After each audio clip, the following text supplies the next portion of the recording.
Thursday night means one thing and one thing only: fantasy football night in America. Welcome in to the High Stakes Fantasy Football Show exclusively on the Better Sports Network. I am Eric Balkman from the Fantasy Football Players Championship, the High Stakes Fantasy Football Hour, and the RotoViz High Stakes Lowdown. Hi, hello, how are you? And welcome in. Follow me on the X at Eric Balkman. Follow the FFPC on X at FFPC as well. In fact, if you are looking for some action, if your season is already done, as Lee Corso would say, not so fast, my friend, go to myffpc.com, myffpc.com, and get in those FFPC playoff challenges. There's no draft. There's no salary cap in this postseason contest. You choose the 12 players that you want to ride for the entire postseason, and then that's it. That's your team. You don't have to monkey around with, draft slots or waiting for other people to join or switching your lineup from week to week. No. 12 players for the entire postseason, and you can take your shot at a $500,000 grand prize at a $200 entry fee, or you can enter for $35 and still be eligible for a $100,000 entry fee. Or excuse me, not a $100,000 entry fee, a $100,000 grand prize. We're not at that level at the FFPC yet. $35 and $200 to enter. myffpc.com is where to go. Remember, only one player per team. If you want Mahomes, you can't have Kelsey. If you want Hurts, you can't have A.J. Brown. That is how this we run this contest, and it's how we've run it for over 20 years now. It is the most fun contest we do, and it's still your final chance to win $500,000 before the end of the season. Want to shout out Tyler Soto, our producer behind the glass tonight. Welcome in, my co-host for the next 2 hours, ladies and gentlemen. You read all of his work at DraftSharks.com. You follow him on X at PeakedInHS_FF, PeakedInHS_FF. Please welcome back onto these airwaves, Mr. Alex Korff. Alex, a happy new year to you, and thanks so much for chopping it up with me tonight. Absolutely. I'm happy to be back. It'd been, I don't know, it's been a couple months or a couple weeks. A couple months, right? A couple months since you've been on. Good. And we could put off the fans' desires no longer. We have answered their prayers. Alex Korff is back on, a guy who, despite his self-proclamation that he peaked in high school, we know that you have not, and we're glad to have you on board tonight. Is DraftSharks the only place that we can catch you? I feel like you got other stuff going on too. So I do. I have my own website. It's called Peaked in High School, spelled with a K, not an H. And that's where I do more of a market approach to trade value charts. That was kind of my niche. That really is my focus, is generating trade value charts and focusing on trading really and that's how they found me. So I still kind of have that going, but most of my work is really over at DraftSharks. PeakedInHighschool.com, right? That's the website. Yep. Okay. And then Patreon as well. Do you have a Patreon? Yep. Yeah, they're linked. They're linked. Okay, perfect. Yeah. Got it. Okay. Now, the other thing I wanted to ask, when you talk about these trade charts, are you doing them strictly for redraft? Are you doing for dynasty? Like what is your process here with this? Yeah, so I started out doing only redraft and then started doing dynasty maybe 3 years ago. And that now I get more demand for dynasty. Well, dynasty's year round, right? So I just released an update on Sunday. I'll update them again on Sunday. I created a new database that will track it so you can get more of the changes in the value yearly or not yearly, weekly. I was doing it monthly before. So that's new for 2024, which is this year. So a little bit more granularity. You'll be able to see kind of those trends a little bit more. It's kind of something I've been kicking around and finally had the chance to work on. And as far as DraftSharks go and your duties there, what's the content? Because you're the product manager, so you are managing the products there. Basically, whatever product is being churned out, you have a say in it. What are you all doing over at DraftSharks specifically, so all our listeners and viewers can check it out? So one of the big projects we're getting ready to roll out. We have our draft war room, but soon we will have a best ball edition of that syncs directly with Underdog and FFPC, where it'll pull in your board while you're drafting and be able to see best ball whenever that kicks off. I mean, those will start. I mean, some people maybe have already started. I don't know. But our board will be live. I think the goal is around the Super Bowl, so they're working on that now. That'll be going. We're increasing some of our IDP projections to go even deeper. I'm working with Matt on that. That's what I was working on all day today. It was a big research project looking into IDP to help him out. We are working on improving our auction draft war room settings, so it'll keep track of your budget and everyone else's budget, and then adjust the value of a player depending on how the budgets of everyone as well as your budget. So working on that algorithm a little bit is a project. So we really have a lot going on, a lot of new tools that we're working on that are going to be a lot of fun. Always innovating, right? Always innovating, new tools. I mean, it's just like, well, and the thing is too, like and by the way, we have a great show for you tonight. We're going to get into this first segment. I want to talk about the non-playoff teams and sort of like, because we'll have, as you pointed out, Alex, FFPC is going to have best ball, never too early best ball tournament. It's already, I mean, we already have one league filled. We haven't even officially announced it yet, Really? but people somehow found the landing page for where you can register for it. We filled up the league already. So we'll have that going on here in the next few days. We'll officially announce it. But yeah, other best ball drafts as well. So I want to touch on sort of the non-playoff teams, and then bottom of the hour, we'll take a look at the NFC. We'll take a look at the FFPC Playoff Challenge preview from an NFC standpoint. Then at the top of the hour, we'll go through the AFC, and then you and I will submit, or we won't submit it, but we're going to build a lineup in the Playoff Challenge tonight and see how that goes. So that will be the show. It is heavily dominated by the FFPC Playoff Challenge, and I think. And maybe you can comment on this too. You know, back when I started playing fantasy football in like the early to mid 90s, you really had to dig for information. Then I want to say probably 10, 15 years later, that information was available to everybody, you know, especially with the explosion of Twitter, and it became easy to communicate different information to everybody. And suddenly the playing field was leveled. But now I feel like we're in a new revolution with advanced data, advanced stats, and using the information that's available to everybody and assimilating it sort of like so it's meaningful to help build better teams, to help you manage your teams better, and quite frankly, to get you more fantasy football money in your pocket. I think that's what we're undergoing right now is trying to take all this information and data and transform it into something usable for fantasy players, which is exactly what websites, especially yours, DraftSharks, is doing right now. Yeah, that's really the focus, is to not necessarily rise above, but take it to the next level, take a step higher, and then really get into it and see what we can do to return value, right? We want to win. At the end of the day, there's nothing better than beating your league mates. Yes, that is true.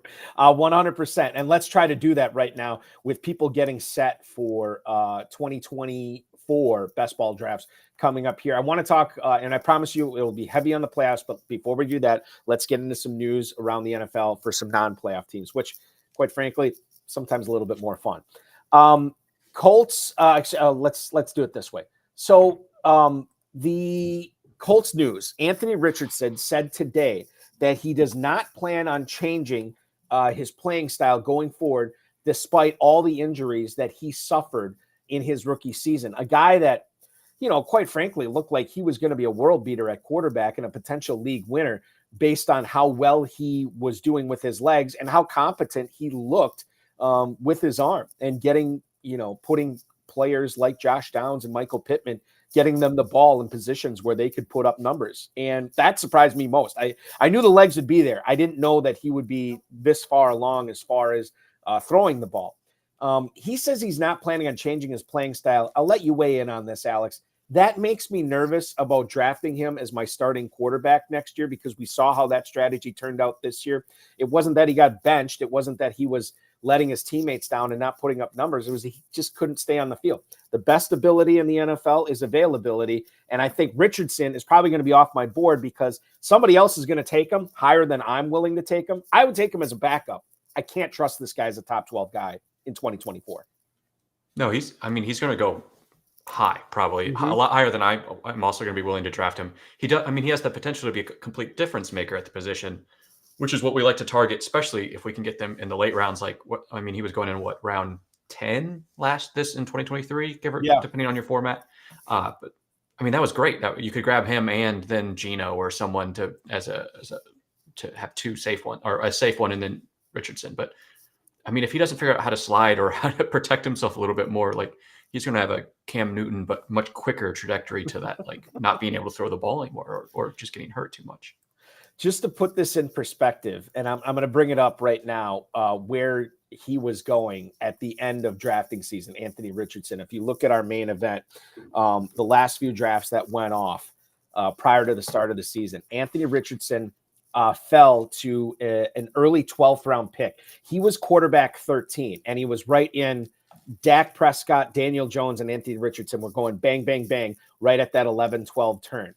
Now, bear in mind that was before we knew what he was going to do in 2023. So now when you think about the tape and the numbers he already put up, where's that going to be next year? Going to be a lot higher than the 12th round.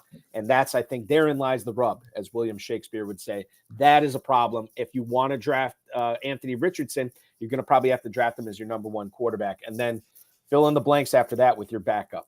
The Bears were in the news. They have fired offensive coordinator Luke Getsy, more members of the offensive coaching staff, including quarterbacks coach Andrew Giannacco. I think the running backs coach got fired as well, if I'm remembering correctly. I'd have to look back on that, but I know it was multiple offensive players that are coaches that got fired.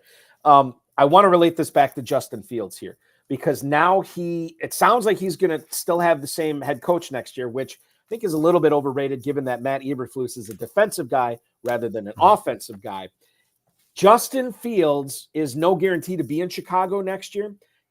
He also, regardless of where he is, whether it's with the Bears or somebody else, he's going to have a new offensive coordinator, and he's going to have to learn a new offense. I'm kind of curious what you would do, Alex, with Justin Fields, because we don't know right now, but if you had him on a dynasty team, what you would do with him as far as trading him, trying to acquire him. We got to look into the crystal ball bit on this one, but we're going to be drafting best ball teams in the next couple of weeks. We got to figure this out. Yeah, it's almost like you were in our group chat at work today. We were arguing about Fields versus Stroud versus Tua. And my approach is this is the time of year where I almost never trade, because there's no driving force. Like, you don't need to fill your roster now. We don't have the information, so it opens you up for a lot of just risk. And I'm usually kind of risk adverse. So, this time last year we thought Trey Lance was going to be a starter. Mm-hmm. I think Fields is going to go, even if he's not in the Bears, he's going to start somewhere, right? He's going to go to Atlanta. He's going to go, I don't know, Commanders or something, right? He's almost definitely. But we said the same thing about Trey Lance. I'm not saying they're the same player, but there's an amount of risk that I'm probably not willing to trade for Fields. At the same time, I'm probably just going to hold him if I do have him, because he probably will be a starter. Justin Fields last year, quarterback 7, going in the 6th round. And I guess, honestly, maybe I should be looking at how he was being drafted at this time in best ball drafts rather than main events in late September. But this is the data we're utilizing here to try to figure out what's going on with Fields. So you, for best ball right now, he's kind of a guy that you would stay away from, but at the same time, he's not a guy you're trying to unload in Dynasty. Yeah, I would say it'd be a little bit different in best ball. I would probably try and get some exposure, because I expect he's depressed in value right now. Like I think best ball would be a spot where this is a little earlier than I will start. But if you were starting, like, let's say you snuck into one of those that's opening up in a week or two, or I guess a couple weeks, that's probably the perfect time before we have free agency, before trade season can really take off in the NFL. That's probably a time where I maybe would be looking at him, unless everyone's doing that. So it's really, I would need to see, I guess, where his ADP goes. But best ball, I'm actually a little bit interested in him. We are contractually obligated to mention Aaron Rodgers on the program tonight, so we will do that right now and get it out of the way. Aaron Rodgers spoke to the New York media on Monday, and he said he's hoping to play more than just 2024. Now, again, take whatever this guy says with a grain of salt, but originally he said he planned on making 2023 his last season, but then when he started practicing, he realized how much fun he was having, and he fell in love with the game again. He just turned 40 years old. He will be 41 next season. I don't think the lesson here is, hey, go out and grab Aaron Rodgers because you're going to have him for multiple years. I think the lesson here is remembering how we were drafting players like Garrett Wilson and Breece Hall, this past year, and understanding that as good as they were, and listen, what Garrett Wilson did this year with Zach Wilson and some of those other quarterbacks, I think is a testament to how truly good he is. Breece Hall, I think, is a little bit different, because I think he took advantage of Trevor Siemian just not willing to force the ball down the field like Zach Wilson did. But I think as far as let's put Rodgers aside for a second. Garrett Wilson and Breece Hall. What do you expect from these two guys after what we saw they did this year without Aaron Rodgers? What are they going to do next year, Alex? I mean, I think Hall had like 80 receptions, or not 80, like 70 receptions or something. I mean, it was high, and I think it was a lot of what you said. It was like Najee with Roethlisberger, where they were just empty, like not meaningless, but like they were checkdowns, and then Breece Hall just happens to be incredibly special, and he's going to take one for 70 yards or something. I bet he's going to be. I mean, he's going to be a first round pick next year, right? He has to be. With absolutely. How he did. I expect we're probably drafting. I mean, are we even drafting him out of ceiling? What if Aaron Rodgers is back and is even fine? I mean, he could be the running back one overall. He's probably going to be a top 6 pick, even saying it. But Garrett Wilson is one that's just still a little bit. He's tough. He's just so good. He's so good. And if he doesn't have Tim Boyle or Zach Wilson thrown to him, he has to be a top 15 wide receiver at least, if not top 12. And I think he's going to go higher than that. If you look back on the FFPC main event, Garrett Wilson at the very end was being drafted as wide receiver 6 at the 109, which was incredibly high last year. And a lot of people got let down by that. And why wouldn't you when Aaron Rodgers went down? Let's take it back to Breece Hall for a second. 76 catches he had this past year. He fell short of 1,000 yards rushing by just 6 yards. He ended up having, I want to say, about just a shade under 1,600 total yards. He had almost 600 yards receiving, too. Gets in the end zone 9 times. And this was a player, 2 things. Number one, coming into 2024, he will be a full year removed from the ACL tear, which is always good. And then number 2, if he would not have torn his ACL, he was going to be in the conversation for not only the top running back drafted, but the top overall pick if he would have stayed healthy. And this is what's so compelling, because there is not a lot of great running backs in the first round this coming year, or at least I don't anticipate there being a lot of great running backs in the first round. You could be talking about Breece Hall going 101 over Christian McCaffrey. And I know this is going to happen in some drafts. It happens every single year. But Breece Hall is going to be right up there with the top overall pick in 2024. Yeah, I could easily see him being top 6 for sure. Like you said, but he's going to go 101 in some leagues. 100% he's going to. There's going to be a Jets fan out there that hasn't cried themselves to sleep, and they're going to draft Breece Hall. Or a guy who had Breece Hall this past year and enjoyed the spoils of all these catches at the end of the season. Yeah. I mean, it's all about recency bias, right? And I think that could affect people in 2024 drafts based on what we saw at the end of the season as well. Trey McBride, holy cow, what a season for this dude. So he was 7th in the NFL. This is among tight ends. 7th in the NFL in receiving yards with 825. He was 6th in the league among tight ends in targets with 106, and he tied for 5th in receptions with 81. I have been saying the last few weeks, Alex, FFPC is a tight end premium format, and we have a lot of premium tight ends coming into the top of the draft board next year. Trey McBride, second year tight end this year. He's going to be in his 3rd year next year. Wheels up for him. But then you think about Dalton Kincaid, and you think about Sam Laporta. Now, we won't have Hawkinson, which is unfortunate. We can talk about Hawkinson if you want. But you also have Michael Mayer, who I think made some strides at the end of this past season. And then the 2 Packers guys, Luke Musgrave and Tucker Kraft, take your pick there. So there are a lot of young tight ends that went lower in drafts this past year that will not be as low this coming year. And Trey McBride is going to be right up there. Well, I should ask you this. Should he be right up there with the Mark Andrews, the Travis Kelce's, and those tight ends of the world? Where does he end up for tight ends on your board right now? Is he the first guy off the board, top 3, top 4, top 6? How do you look at Trey McBride in 2024 drafts? I think he has to be top 6. I think there's that's a pretty low bar in the scheme of things. Mm-hmm. But I mean, what is Arizona going to do at their wide receiver position, right? I think his contract's up this year, I believe, reasonably sure. Yep.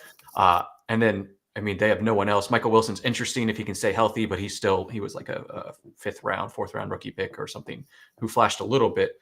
But I mean, Trey McBride just passed the eye test and looked great. I mean, you said 825 yards. which was 7th among tight ends for the year. What was he the last 7 weeks or once Zach Ertz was down? I bet he was probably top 2 or 3. I wouldn't be surprised if he doesn't go top 3 tight end, like probably maybe Laporta, Mark Andrews, and probably him, and maybe Kelsey are in there. But I mean, I think the sentiment behind what Kelsey has done, especially to at the end, has been pretty negative. So Trey McBride, I got to make sure I'm looking at this right, and I am. Trey McBride ended the season 8th among all tight ends for FFPC tight end premium scoring. The guys that were ahead of him, I mean, Hockenson was number 1. We know that he will, just because of the injury, I don't even know if he's going to play, quite frankly, at all in 2024. Travis Kelce, Sam Laporta, yes and yes. Evan Ingram is interesting. We haven't talked about him at all, but that dude ended up with 104 catches for 884 yards, and he gets into the end zone 3 times. Did he lead the league in catches by a tight end? I think he did. He did. He almost broke the record. He was like 12 catches from breaking the tight end receiving record. It was close. I heard someone talking about it. I think his contract's also up this year, though. Yeah, and Jacksonville's not going to let him go. I mean, they're going to find a way to keep him on. So then Njoku, which we'll get into in a little bit, and then George Kittle we'll get into a little bit. Cole Kmet quietly 70 catches, 678 yards, and 6 touchdowns. So and by the way, touchdowns are fluky. They're not sticky. McBride only had 2 of them. Everybody else in front of him on this list had more touchdowns than Trey McBride too. So there is something to be said for that. Top 6, I think, is at a minimum for McBride next season. It's going to be fun, and we know that who the head coach is going to be. We know who the quarterback is going to be. Like, we know all these things, which makes Trey McBride a little bit more warm and fuzzy to draft this time of year because so much more is known about him than some of these other tight ends. Speaking of players that came on at the end of the season, Kendre Miller, 73 yards rushing and a touchdown, 13 carries in the win over the Falcons in week 18. Now, Kendre Miller is an interesting guy. For Dynasty, I think he was going sort of at the end of the first round, early second round in rookie drafts, if memory serves me correctly. Alvin Kamara seems like he has lost a step. He is getting up there. In fact, I got to make do the old Norm Macdonald where he always did it on Weekend Update. Note to self: remember to send out Alvin Kamara trade offers in Dynasty. To try to get off of that and see what I can get as far as capital back. So then Jamal Williams, who obviously is under contract the next couple of years, and I looked at it today. It's not going to be contract's not going to be easy to get out of until 2025. So he's going to be on the roster next year. But Miller is interesting because it sounds like Derek Carr is going to be back. It sounds like Dennis Allen's going to be back. We kind of know what to expect from the Saints. Miller's the type of guy that super talented guy, dealt with some injuries this year. I wonder if he's almost one of these like injury away type guys where if Kamara were ever to go down, it's going to be the Kendre Miller show much more so than it'll be the Jamal Williams show, Alex. Yeah. I think he was a guy that got hurt before his bowl game, I think, right? And then was hurt during the combine. He was coming back, I believe, from an ACL. And we knew he was going to start slow. He started slow, got hurt even more. He effectively played, that was his first game, kind of. I mean, he finally got his feet under him. And all it did was ruin his dynasty stock. So now you can no longer get him for a third or a late second. Right. Now everyone's excited about him. I think he's going to be the Mark Ingram to Alvin Kamara. Like, I think he has that kind of potential of, 2017, whereas Mark Ingram and Kamara's rookie year, where they were just thunder and lightning. Like, I think that could be the style that they run even next year. I'm trying to get him in Dynasty if someone wasn't paying attention week 18. Yeah, Kendre Miller is a perfect guy to acquire heading into rookie drafts too, right? Because everybody's going to be super excited. And I've noticed this over the last few years too. It always seems like these running backs we get super excited about in drafts, in rookie drafts. They kind of have to marinate for a year before you can really take advantage and deploy them, unless there's like an injury concern or something like that. Then they might step up. But Miller's a perfect example of a guy that if you hit it right, you have the opportunity to really cash in on some big time fantasy value with Kendre Miller. The Jacksonville Jaguars I want to touch on here. They had a weird season. They started off, I believe, 1-5. Then they ended up winning 7 of their next 8 games and then finished off the season losing 2 of 3, and they missed the postseason. They finished 9-8 on the year. Kind of curious as to your thoughts on what happened to them and your outlook on the players that people will be drafting from Jacksonville next season, led by Travis Etienne, but don't forget about Christian Kirk, Calvin Ridley, who's going to be in his 2nd year with Jacksonville, and then obviously not under contract with them though. Oh, Ridley's not under contract? He's finally off his rookie contract. It's his first year, and they never extended him. No, not yet. I think they can tag him. I believe that's how that works. Like, yeah, I mean, you wouldn't tag a guy like Calvin Ridley coming off the season. That, oh my goodness, this is fascinating. Yeah, but okay, he's got to get paid, right? Like what? I mean, what's he doing? So I guess that's part of it. So I mean, their offensive line was kind of suspect, and then really just wasn't it. Like definitely going down the stretch, that was something. And then I mean, I think Trevor Lawrence was walking out there with maybe on crutches, like actively on the field based on how many injuries he picked up. But I mean, it was definitely an offensive collapse that was hard to watch. Like, I mean, it was insane. They lost Christian Kirk. They lost Zay Jones off and on all year. They at least had Calvin Ridley the entire year. But I mean, that was a team that it was kind of insane. The run they went on, and then the run they went on to not make the playoffs. Like it's I think they're one that maybe could bounce back depending on what they do this offseason. Are they going to sign Calvin Ridley? Christian Kirk's still there. I think Zay Jones is still there. Etienne's there for a little while longer for sure. He's still on his rookie rookie contract. How high would you take Etienne? Is he a top? He's got to be a top 5 running back. Would you take him higher than top 5 as far as running backs go? I mean, so I guess we can just do the math. Christian McCaffrey, right? Breece Hall, sure. Kyren Williams, Etienne's. Well, Kyren Williams is a fascinating guy. I want to save him because this is well. No, let's not save him. Let's just talk about Kyren Williams from 2020 from a 2024 standpoint. He is fascinating because he's not a pedigreed guy. He did not crush the combine. In fact, it was the exact opposite with him. Yeah. And yet he looks like a tremendous football player. The Rams could still pull a Seattle Seahawks on us and draft somebody in the 2nd round or the 3rd round this coming year. But I always thought that those picks are such at a premium with Los Angeles, given that they always trade them away and they need so much help on defense. I didn't think that they would be crazy enough to do that, but maybe they are crazy enough to do that. So Kyren Williams, I think, is a riddle too. And then we didn't mention Rachaad White, another player that I think would be in contention for a top 5 pick. Yeah, I think we just kind of run out of running backs that we're super happy about after the top 3 or 4. So is it Etienne? Is it Barkley wherever he goes? Like we just, I mean, Austin Eckler's not up there anymore. Like we just there's a tier under the top 3 that could just be like the next 9 guys. I would listen to an argument for almost any of them. Yeah. Some of it's going to depend, I guess, on what happens on draft night and what changes. And the other 3 that we didn't mention, at least I don't think you mentioned, Jahmyr Gibbs, Devon Achane will be should be a top 10. I mean, depending upon how you view Raheem Mostert, and then Bijan Robinson, a guy that was much heralded, was not used, and now they have a new head coach in Atlanta too. So, and Dom Gazzetti pointing out that all those guys have little to no competition in the backfield, which is what we're saying, but we're also saying for now, we'll see what happens when the draft rolls around. Final thing I want to get. Go ahead. I'm sorry. I was just saying the Rams have to add someone, Ronnie Rivers, or let's see who else did they add. Darrell Henderson off the street. Like they're going to add Royce Freeman. They added too. Yeah. But yeah, I mean, none of those guys are. No. I mean, they're just guys. You know, I would agree with you. They need to add somebody, and hopefully, it's like I was sweating out my James Robinson dynasty shares a couple years ago, and I was watching the draft, and the Jacksonville Jaguars took Trevor Lawrence 1st overall in that draft, and they had a 2nd first-round pick, and then they took Travis Etienne, and it just crushed me.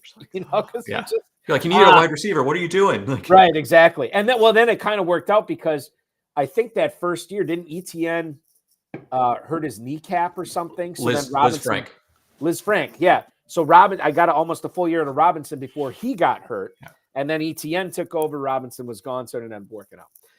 Keenan Allen, his future, he acknowledged as much to beat reporters and the media that he understands what the cap situation is for the Chargers and the number that his contract represents, the number that Mike Williams' contract represents.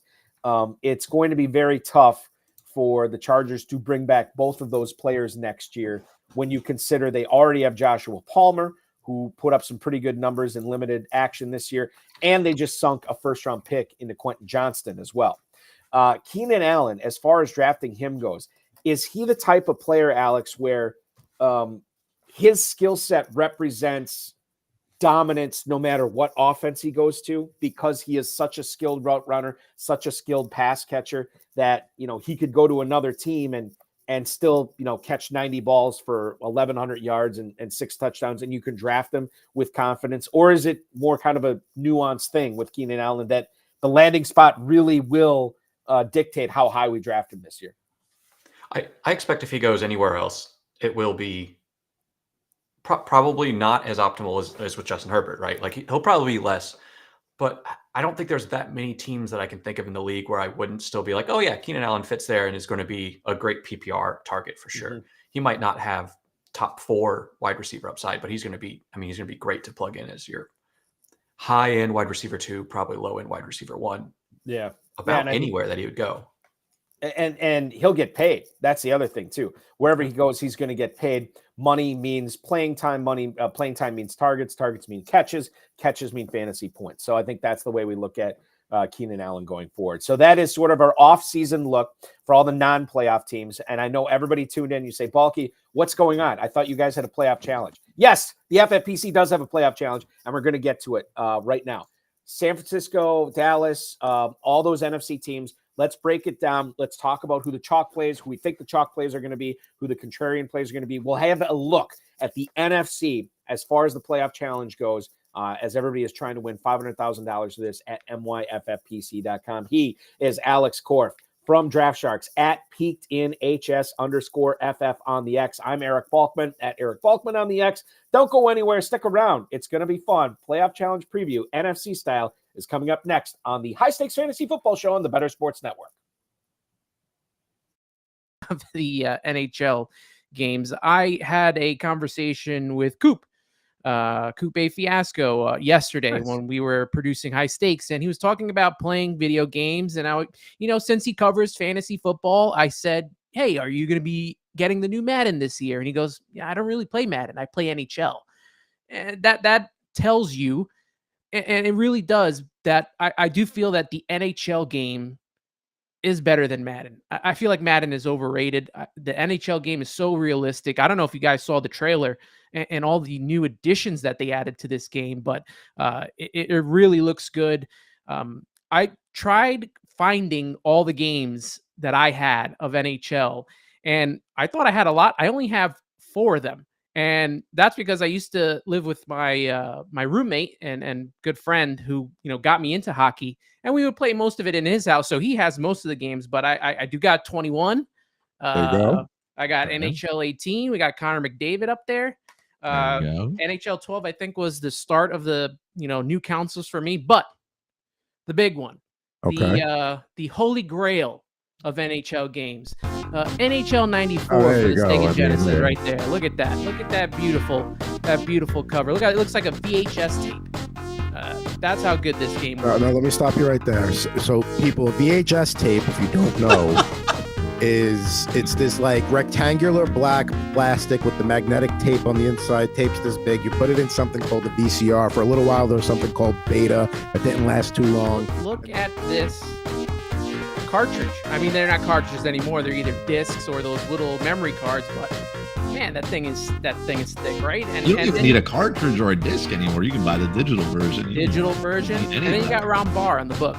I mean, he used to be always in the intro telling you about the team and what was going to be happening in the game. So NHL 94 is by far my favorite game, sports game. I love that game.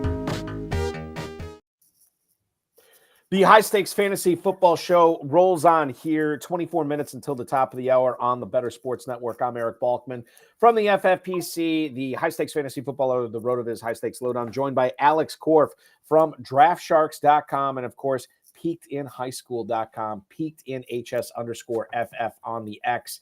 Want to remind everybody, too, we have a great FFPC playoff challenge going on right now. myffpc.com. Just choose the 12 players that you want prior to the wildcard game kicking off, which I believe was Cleveland and Houston, 4:30 on Saturday, and just watch them ride throughout the remainder of the watch them ride through the postseason. One player per team.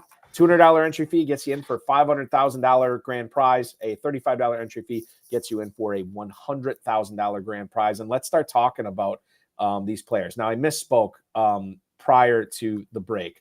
Let's do the AFC instead of the NFC. And that in the business is called an empty tease, and I apologize, but this is the way we're doing it tonight.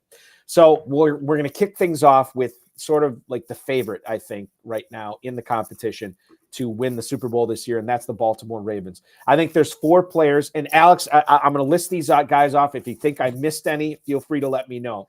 But I list 4 guys here that I think are possibilities as your Ravens representative in the FFPC Playoff Challenge. Lamar Jackson, who I think is probably going to be the most owned Ravens player. Then you think about Gus Edwards, a player that could end up salting some games away late with the Ravens having the lead. The most dynamic receiver they have on the team is probably Zay Flowers, and I can't really make a strong case for Beckham or Bateman here. And then Isaiah Likely, who's come on. But late breaking news here, and I got this from my Shark Bites over at DraftSharks.com. Mark Andrews appears that he is going to come back at some point in the playoffs, potentially the first game as well. Now, Greg Schultz from Inside Injuries on The Athletic said that Andrews is going to reach optimal recovery before Baltimore's first game. That would be in round 2. So if you take Andrews as your Raven, you're taking a 0 from him in the first round because they're not playing. John Harbaugh said that Andrews, and this is probably like 2 or 3 weeks ago, he hasn't had any setbacks. It was a fibula fracture and a high ankle sprain in week 11 that did require surgery. When you talk about coming back from a high ankle sprain, you never really know how it's going to be until you get on the field. This kind of gums up the works for Isaiah Likely, or Alex, perhaps this makes it easy that we don't want Andrews or Likely because of how cloudy the situation is at Baltimore's tight end. Your thoughts on the Ravens, my friend? Yeah, so I had Likely as my tight end, the one that I had set. And then I saw the news from the guys, and I was like, well, that stinks. I read a report from Edwin Porres, I'm going to say that wrong, where he also looked at the timeline of the injury, and he probably proposed he would come back. Mark Andrews would come back a little slow, just because you're coming back from a high ankle sprain and a fractured leg, right? That's important, right? Yes. So he wouldn't be surprised if he sat the first game of the playoffs and then came back for the second one still slow. So Likely he's maybe still interesting. Maybe he's a contrarian play that you need to do. But I expect a lot of people will probably pivot to Lamar, who is probably going to be the second most rostered or owned quarterback, I would say, or Flowers is probably going to be. Well, we haven't talked about Flowers. What about him? Because he's so dynamic that he could be the potential guy that, okay, maybe the first week he catches, 3 for 45 or something, but then in the following week, maybe in the AFC Championship, he just goes ham and has like a 8 catch for 3 touch. Like he does the Gabe Davis thing. Yeah. 8 catches, 3 touch. You know what I mean? Like that's what's so compelling about Zay Flowers, and we got to get this Ravens thing right. But that would still probably want to push me towards using Lamar versus Flowers there, because Lamar is going to benefit from that probably more. And then there's still a lot of really interesting wide receivers you can look at besides Flowers. Like Flowers, I think is a great option. I think that's the choice you have to make. Do you want Lamar or do you want Flowers or Dalvin Cook or something? I mean, none of these guys are really. No, you're not. No, we're going to slam the door on Dalvin Cook. No, we're not. We will not be. I'm a Florida State guy, but we're not mentioning Dalvin Cook in regards to the playoff challenge tonight. Let's move on to Buffalo here, Alex. I got 4 players here to look at as well. Now, they will play this weekend. You have Josh Allen, James Cook, Stephon Diggs, and Dalton Kincaid. Cook is a guy that's really been coming on, and as Buffalo has understood that, hey, we can run the ball too, in addition to passing it. This is great. Stephon Diggs, like if this is James Cook right now, like Diggs is like going the other way, and they've kind of met in the middle. No Gabe Davis, it sounds like, for week 1, maybe longer than that. And then Dalton Kincaid, obviously going to be dealing with the Dawson Knoxes of the world. But Kincaid has already shown us that he can be a force catching the ball from Josh Allen. I had the $500,000 champions from this competition last year, Judd Rosengart and Phil Orban, on the road of his high stakes lowdown earlier this week. We formulated a lineup live on air, and these guys really, well, Phil more than Judd, really bang the table for Josh Allen as their quarterback. And quite frankly, if you like the Bills and you think they get to the Super Bowl, Josh Allen's almost a slam dunk for your Bills representative. Yeah, I think Josh Allen is going to be the most rostered quarterback for sure, because he has the opportunity for 4 games. He's good. He has 15 rushing touchdowns or something insane already this year. You know he's going to do that in the playoffs if he makes it through. He doesn't have a terrible path to get there besides the Ravens. I expect, like, he's spoiler alert, he's going to be in mine, almost guaranteed. Okay. He's going to be my quarterback. And it makes sense. I mean, you can't underrate that 4th game that he will get that Lamar Jackson will not get. And if Buffalo does upset Baltimore, or maybe Baltimore doesn't even make it to the championship game, and Buffalo is hosting the AFC championship game, man, wheels up for Josh Allen. Moving on to Kansas City. Another 4 players here, I should mention. Mahomes, Pacheco, Rashee Rice, and Travis Kelce. Those are the 4 guys. Now, Kelce has sort of been a slam dunk player the last several years because of the tight end premium scoring and knowing how important he is to that Kansas City offense. We've seen some Patrick Mahomes for sure in the past. Mahomes getting to and winning the Super Bowl certainly has helped his causes. He's put up some good numbers there. Pacheco as the lead running back on an offense that should have to rely on him in order to get to the post, in order to get deep into the postseason. And then Rashee Rice, a player that really has come on at the end of the season to a point that I didn't even envision him doing this year. Certainly Marquez Valdez-Scantling and Kadarius Toney's performances had a lot to do with Rashee Rice's ascension. But at the end of the season, when we're almost looking at this guy as a borderline top 10 start every single week, and knowing that this is full PPR, I think Rice is compelling here. For the first time in several years, this is more than a 2-player race as far as which chief you go with, Alex. Who do you think? Well, let's frame it this way. Who's the chalk play and who's the contrarian play here? Is Kelce going to be the contrarian play? I think you could make a case for that this year. Yes, you could definitely make a case for that. It's so for one thing, we know that game is going to be 4 degrees with a wind chill of -30. Like that's like that. We know it's going to be awful at Arrowhead. Could be one of the coldest games in NFL playoff history. Yeah. Like I saw that you could get tickets to it right now for $68 to go to a playoff game. Like that's at Arrowhead. At Arrowhead. Yeah. And I'll have friends there. I'm from Missouri. Like I guarantee I will have friends there that might die. We'll see. I think that makes Pacheco particularly interesting. I also just think Pacheco is an interesting play. I think Mahomes might be contrarian. I think that you'd be almost insane to do Mahomes, right? Like with that lineup and how they've been doing. I think Pacheco might end up being one of the more chalky plays off the Chiefs. And he runs so hard. His game is tailored for this, January march through the postseason. I remember there was a Packers playoff game against Colin Kaepernick and the San Francisco 49ers a few years ago. And the Niners ended up winning by about 3. Kaepernick had a pretty good game. But that was a game that was so cold. And it was, I think it might have been top 5 coldest games ever at Lambeau. But they were handing out, and by the way, I don't think the wind chills touched what is projected for Arrowhead. And I remember they're giving away free hot chocolate and free coffee. So like you walk in, you could drink free hot chocolate and free coffee all game.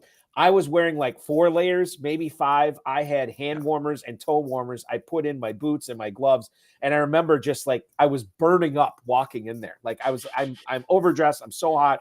And then standing around sitting there for like 10, 15 minutes. I'm like, my God, like I'm already getting cold. And think about what it's like for those players too. We'll get to Miami in a little bit, but I think a lot of the stuff we said about Mahomes and Kelce could apply to the Dolphins as well. To Houston we go. Now we have more players here I've listed as possibilities. CJ Stroud, probably the rookie of the year. What he did this year was fantastic. Him and D'Amico Ryans in Houston. What a pairing. If you're a Texans fan, you're very excited. Devin Singletary, a guy who has taken that running back, that backfield away completely from Damian Pierce and really has had his run of the mill or whatever the term is there. Because of all the catches that he's been making, too. He's been very valuable for fantasy. Not quite as valuable as Nico Collins, who's put up some baller numbers all season. In fact, I wanted to look this up. As far as receivers in the FFPC this year, if we go weeks 1 through week 17, we don't count week 18 because we don't do that in fantasy. Nico Collins ended up being wide receiver, I think 20 on the season, and that's missing games. I mean, 70 plus catches, 1,100 plus yards. So I think Collins is very interesting in a game that could be high scoring. I'll look up the spread in a little bit. Noah Brown, I just threw in there as a super contrarian play. And then Dalton Schultz, tight end premium scoring. We could talk about him as well. The other options here could be Kaimi Fairbairn. It could be a defense here. Houston is a home underdog in round 1. If that plays, then you probably don't want to go crazy with like a Stroud or something like that. But 4 flexes in this competition gives us a little bit of room to try to explore the space, as Christopher Walken's Bruce Dickinson from Saturday Night Live would say. We can really explore the space with the Houston Texans in your exploration of this team. How do you view it? Yeah, so I know Noah Brown is limited with a back injury. So he's one that I would have to be very contrarian to try and do. Mm-hmm. And I don't think it's insane if he was healthy in particular. I think I was looking, Jared wrote a great article breaking it down that Singletary has the worst matchup of any player this week against the Browns. Just Browns. Yeah. Just so Singletary is probably off my board or off my. So that leaves really Stroud. If you think that they're going to win and then make a play, there's some logic there. It's probably not going to be my move. And that leaves really Nico is an interesting flex play for me. That's probably who I would look at here. But I think Fairbairn's actually a really good choice if you want to fade the Texans. I have a kicker model, which is, say what you want about kickers in fantasy. I will speak no ill out of kickers in fantasy. Absolutely not. But you have a model that's been performing quite exceptional. Yes. So one of the inputs is a major input is the ability for a offense to move the ball and then not finish. Right. We know that rookie quarterbacks in particular, if they can move the ball, Kyler Murray, his rookie year, Zane Gonzalez was a great kicker because they can move the ball and they just couldn't finish.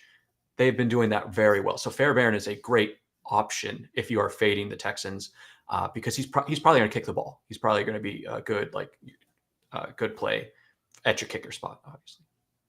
I think, and Dalton Schultz, he doesn't. No, Schultz is a good one too. I forgot Schultz. He might be my pivot if it looks like Andrews is going to be there. I think Schultz. If you think the Texans are going to win this week and then have 2 games, I think Schultz is a good tight end option. Yeah. Or flex if you want to get kind of crazy with it. That might be a good contrarian play. I just view like both of these games, and certainly Collins is the most talented pass catcher here.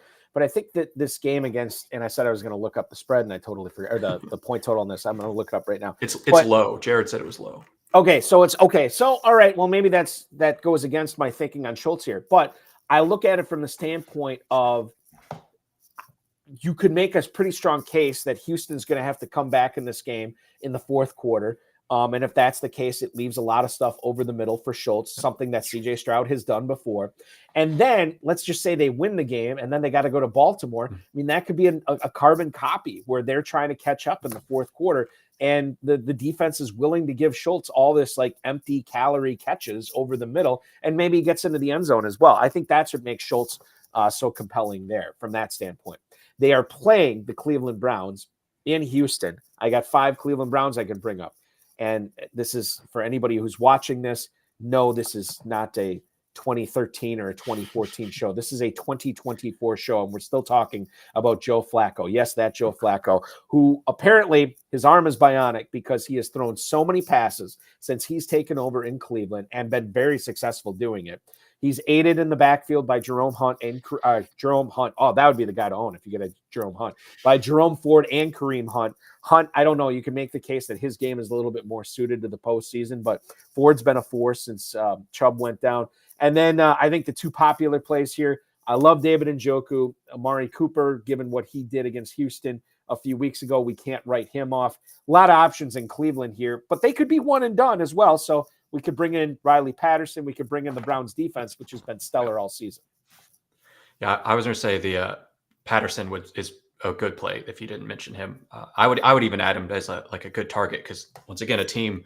I mean, Dustin Hopkins was a killer kicker through the season until he got hurt. I mean, I think he was definitely a top 5 kicker in points per game for a while because they also had the issue of getting down the field and then not being able to finish. It's really what we want in a kicker and their offense. I think I was joking that with the guys that Joe Flacco is probably going to win someone $500,000. Like he's right. Like some crazy person's going to get on there, put Joe Flacco in, and they're going to go to the Super Bowl. And I couldn't do it. I couldn't bring myself to do it. But I think Njoku's very interesting, especially if you think they're going to beat the Texans.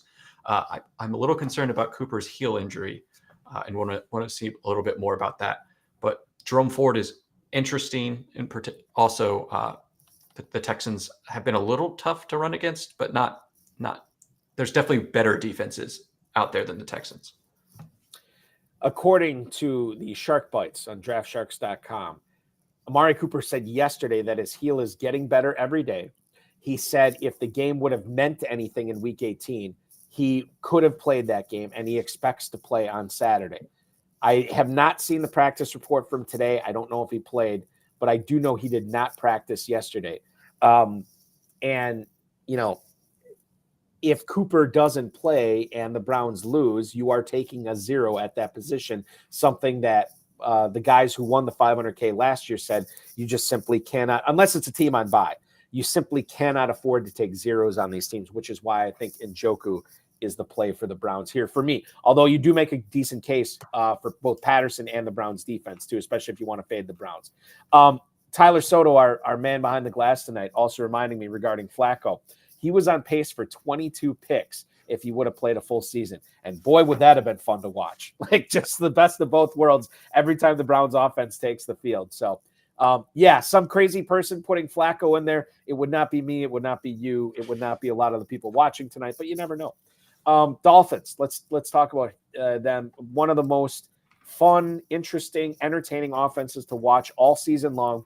And it seems like they are not crescendoing right now. They are not peaking. Whatever the opposite of the crescendo is, that's what they're doing right now. Tua Tagovailoa, his history in cold weather games has been awful.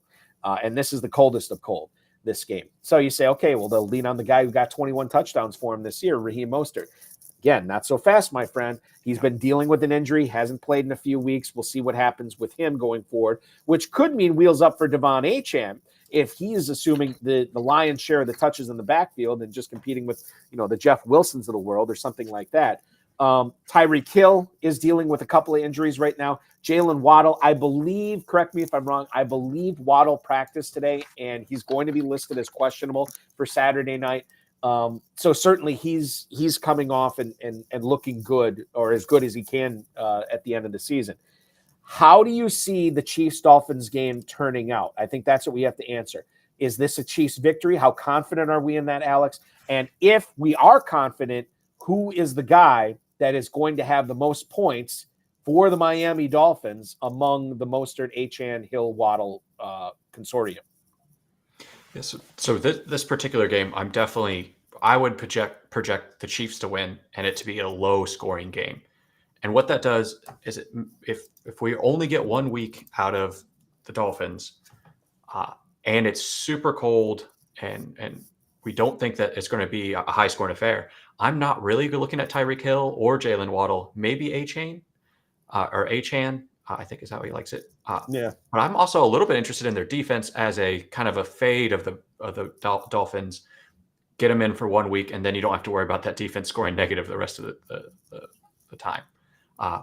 They get a little bit interesting for me. I do think that you'll probably see a lot of people with Tyreek Hill just in case they do win, because he's the type of guy that just is going to help you win. Yeah. World beater, I think, is what you can. And Tyreek Hill, remember, he was on pace for to potentially break some receiving records this year, and obviously injuries, caught up with him on that. Okay, so if we're looking at the Dolphins here, and we do believe they lose, but lose in a low-scoring game. By the way, that total on that Browns game was 44.5. It's not bad. Yeah. No, and this Dolphins-Chiefs game is only 44. So I think what's interesting is I would bet the under on that, though. But like if I had to pick, I would bet the under on 44. Okay, so if you're betting the under and you're saying the Chiefs are going to win, does that make? I mean, I don't even know how to take that for fantasy. I mean, is it an HN game? Is it a Hill game? Do you go contrarian and go Waddle over Hill? I think there's a lot of different ways we can go with this Miami game, even if we project Kansas City to lose and a low-scoring game. Yeah. So if you project Kansas City to lose, I think that makes. I mean, I beg your pardon. Oh. Even if we project Kansas City, let's take out the variables as much as we can. Let's project the Kansas City win. Let's project a low-scoring game. I still think that there's a lot of different ways that we could go with the Dolphins here. Yeah, I definitely think you could still do Hill or Waddle. And then that's not a bad, you get 1 week of good production probably in your flex, likely, because like mentally you would put them in your flex if you're thinking they're only one game, even if you don't actually put them in your flex. I think that's a fine move. I think a contrarian play would be not to play either of them, and then to fill those positions with players you think that are going to get 2 games. Is there anybody else that you would consider besides? Let's throw You're not considering Tagovailoa, right? I'm really not. Okay. So besides Mostert, HN, Hill, Waddle, it's got to be one of those 4 for the Dolphins. Or do you want to go with the defense or the Miami defense?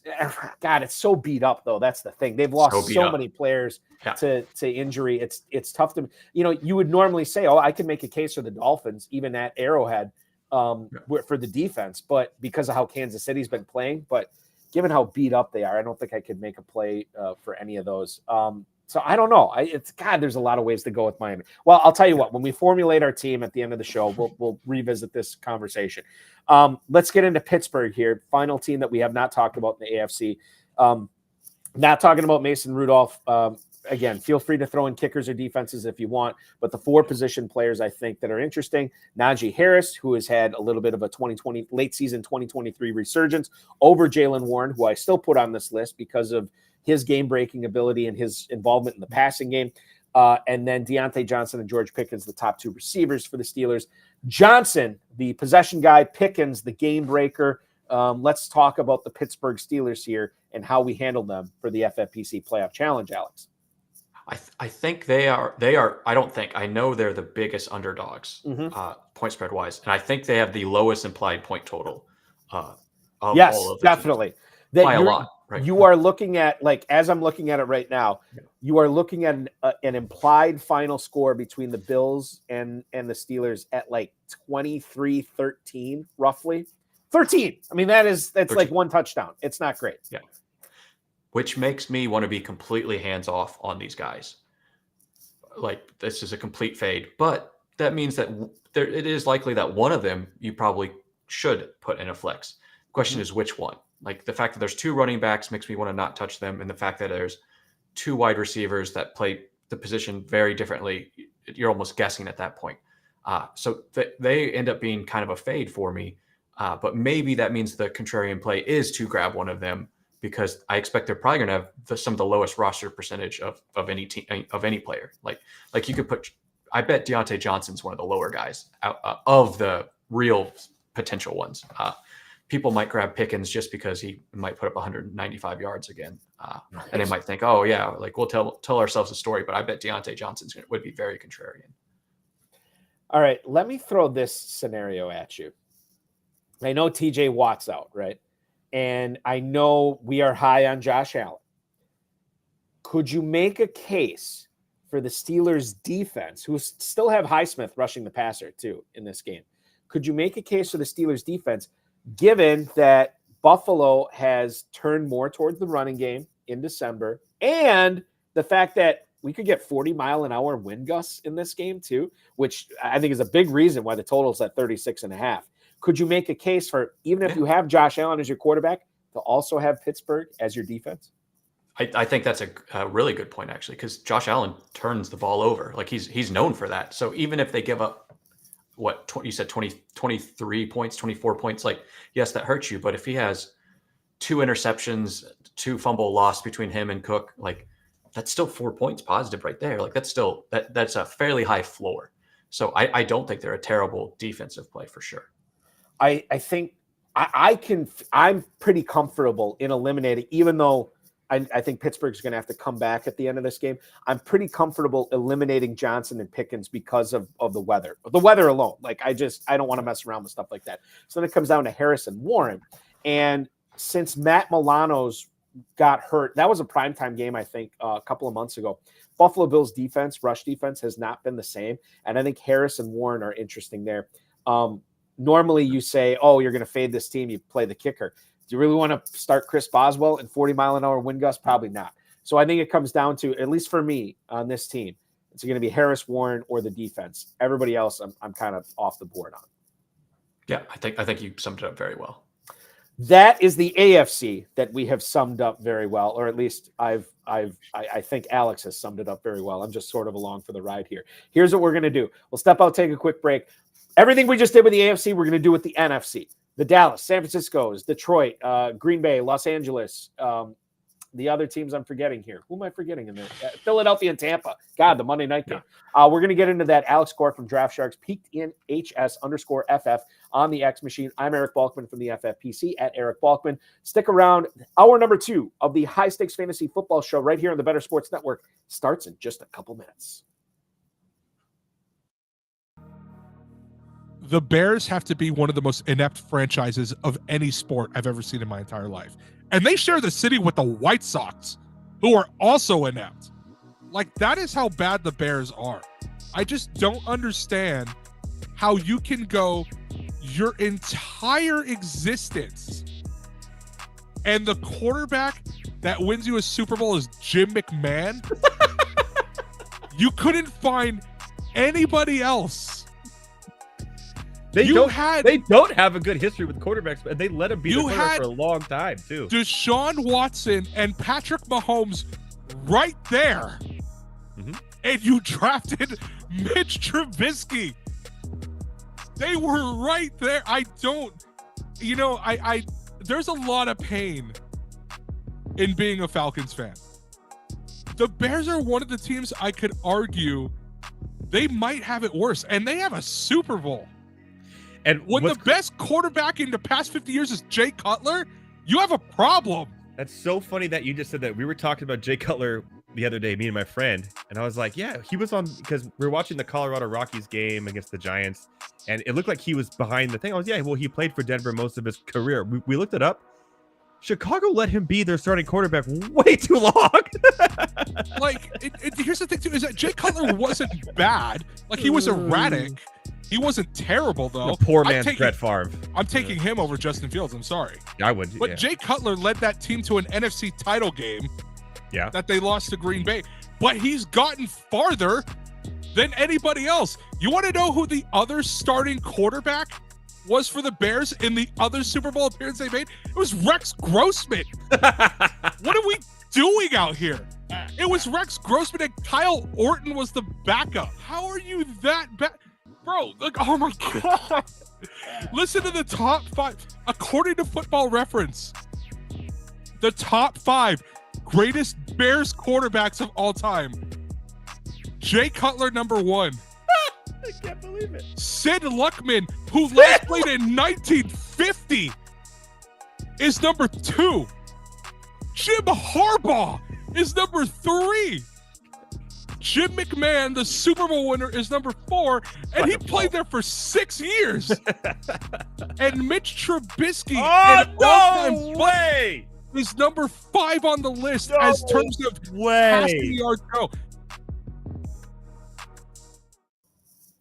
Welcome back into the High Stakes Fantasy Football Hour here on Fantasy Football Night in America. It is the Better Sports Network. So glad you're joining us no matter where you're watching, whether it's betternetwork.com, the Better Sports Network socials, or the FFPC socials as well. I'm Eric Balkman from the Fantasy Football Players Championship, myffpc.com, and of course being joined by Alex Korff from DraftSharks, peaked in HS_FF on the X, peakedinhighschool.com is where to find him.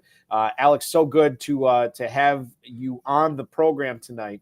And we just went through the AFC and all the players that are in the playoff challenge. Now, I work for the FFPC. I'm not allowed to submit a lineup for this, but I still like playing along.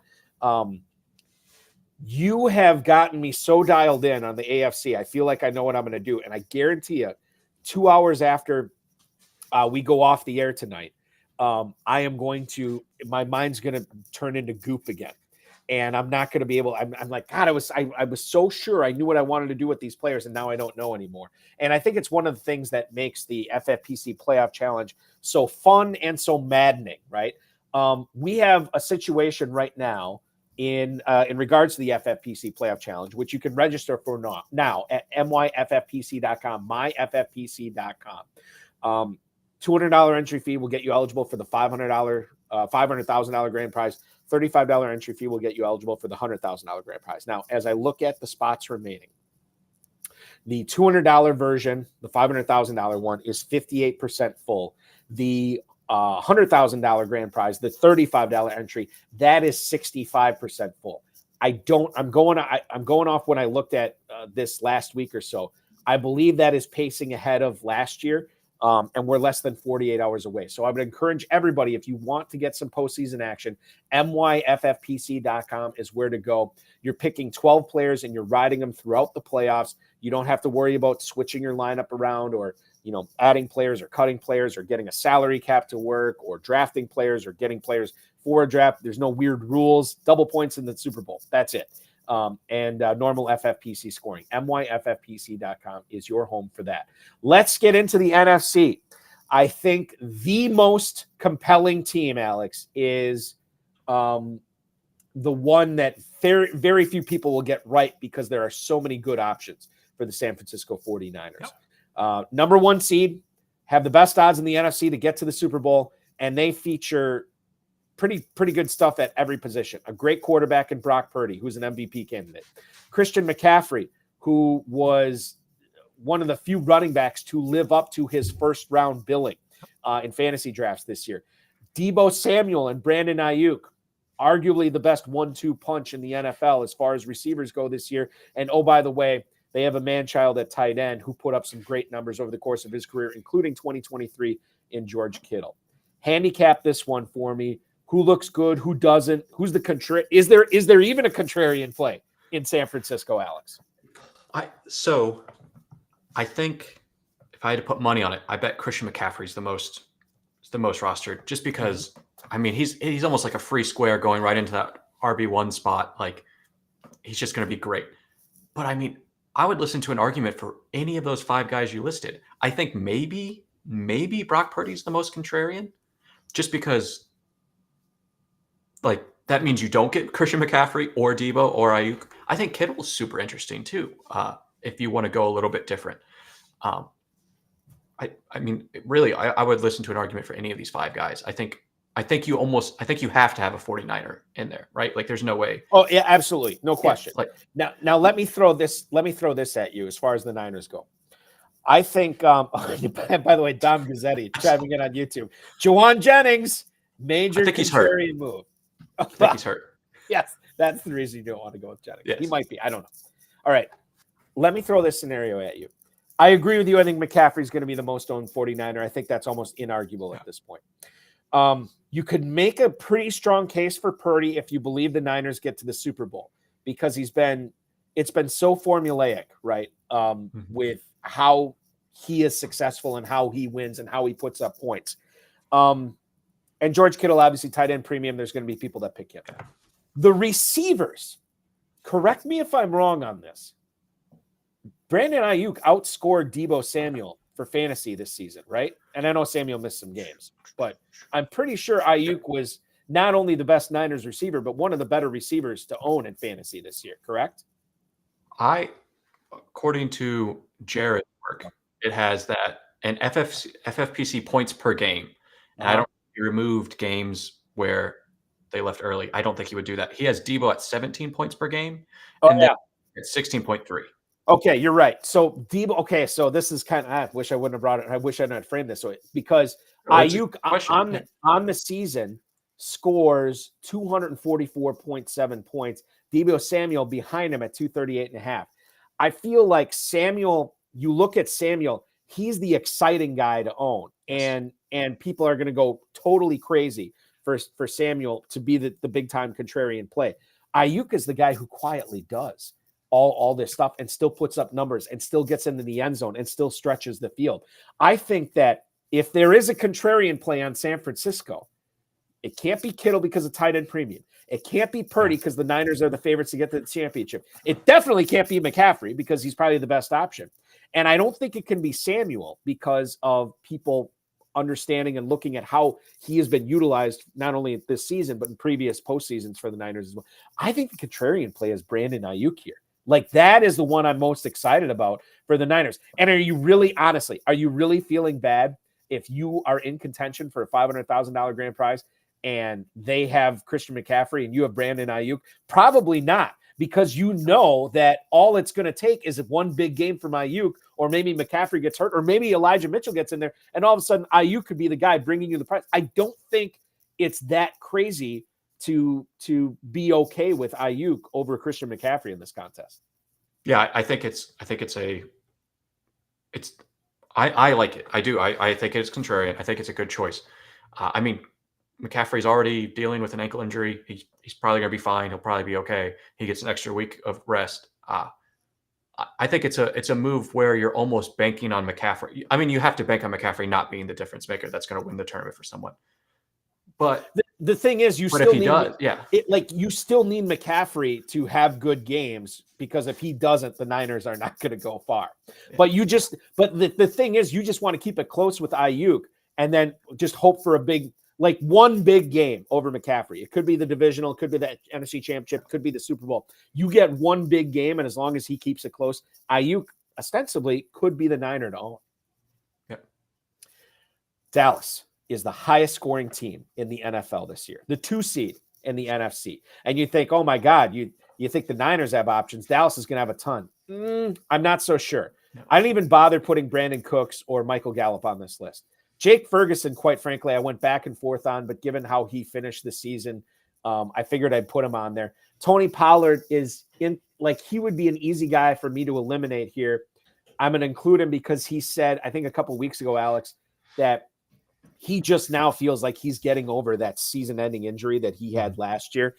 So that could be good for him in the postseason. And Dak Prescott, he led the NFL in passing touchdowns. You have to include him. And the fact that they're a 2 seed, if you believe in the Cowboys, you should believe in Dak Prescott. But my God, CeeDee Lamb was an absolute monster this year. Every single time the Cowboys went to that well, he came up with a ton of water and with a ton of production. It's really, really difficult for me to get away from CeeDee Lamb in this contest. But if you did, and if you were made up your mind that Lamb is going to be so overowned that you need to go elsewhere, who would that Cowboy be? So using that exact logic, because I think CeeDee is going to be the most rostered. I think he's going to be on I think he's going to be 90%. He's just free square, right? It's CeeDee. Let's pretend for a second you're like, no, there's no way I'm playing CeeDee. So if we think CeeDee is going to be hyper owned and he won't be the player that helps you win, let's say that the passing attack's low. That means Dak's probably out, right? Yeah. That makes me take a peek at Pollard, right? Because what if it goes the other way? What if that passing versus rushing touchdown regression hits a little bit more, and Tony Pollard doesn't get dragged weirdly out of the end zone where half his body's in there, but the ball doesn't make it? Like, what if it goes the other way? Can you paint yourself, or can you create a story where Tony Pollard's the guy that helps carry the Cowboys to San Fran and to their third game? Like, you can, right? I'm not saying that that's going to happen, but that's probably the story I would have to tell myself to not play CeeDee. Well, listen, if you are not, you make it, here's the thing.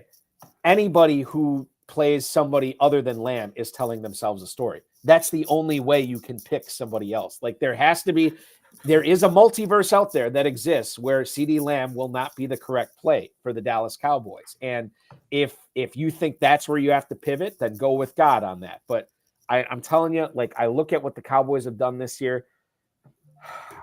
I mean, what's he going to do? Win or loss? Come back or running out the clock? He's still going to put up big numbers. And it's, if there's one player or one team in this competition that I think it's difficult to get away from, it's CeeDee Lamb in Dallas. Not saying we can't do it, but it's going to be tough.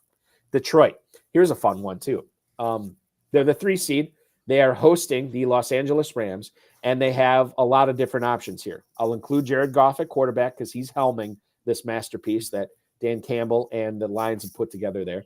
Jahmyr Gibbs and David Montgomery, sort of the NFC's version of Raheem Mostert and Devon Achane, or a rich man's version of Jalen Warren and Najee Harris. And then Amon-Ra St. Brown, and I will include Sam Laporta, and let's lead off talking with him because the Lions in this game are a favorite, but only by 3. Yeah. And it does not sound like Laporta is playing in this game. I saw a tweet. Go ahead. Said I think Laporta tweeted that he was, or not. Someone reported that Laporta said he was optimistic. Okay. Players are always optimistic. Right. Yeah. Okay. So yeah, I think I saw it while on break. So like, do we know? Did he practice today, Alex? I don't think so. Okay. All right. And this is a Sunday game. I think it's a Sunday game. Yeah. Yeah. It's Man, I wish they were on Monday, right? Like, well, okay, you say that, but maybe it's good that they're not because then that gives him an extra day to get ready, but it's an extra day to disappoint you at the same time. I want all the injured guys going early so I know whether they're playing or not before lineups lock, or as much as I can, in this competition. Sam Laporta, to me, and I think you alluded to this a little bit, I never trust players when they're talking about injuries because they always envision themselves as healthier than they are, more optimistic than they probably should be. Tyler Soto says if he does play, it's probably going to be with the knee brace to avoid a hyperextension. That, according to Bridget Condon.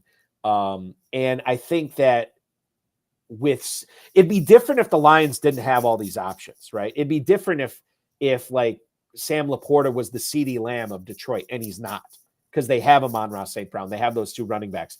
Earth Orbit Technologies, Inc. in YouTube right now. Love St. Brown for this competition. And quite frankly, he's another guy in the CeeDee Lamb territory where win or lose, he should put up big games. Can you make a good case for either the running backs or St. Brown here? For me, and you could talk about Laporta if you want, but I'm kind of out on him for this. Yeah, Laporta is not. He's too risky for someone I would target in particular. Mm-hmm. I think there could be an argument for projecting Detroit to lose this one, and then building your lineup around the Rams going 2 games. Right. Sure. So this is one of the more interesting games where you could go either way and then build your lineup based off of that. And what that would do is that would push me towards St. Brown. If you don't think that that's the case, then I think Gibbs can be a little bit interesting of just because it's almost harder to fill that running back position versus harder to fill that wide receiver. Like there's a lot of wide receivers that I'm okay with.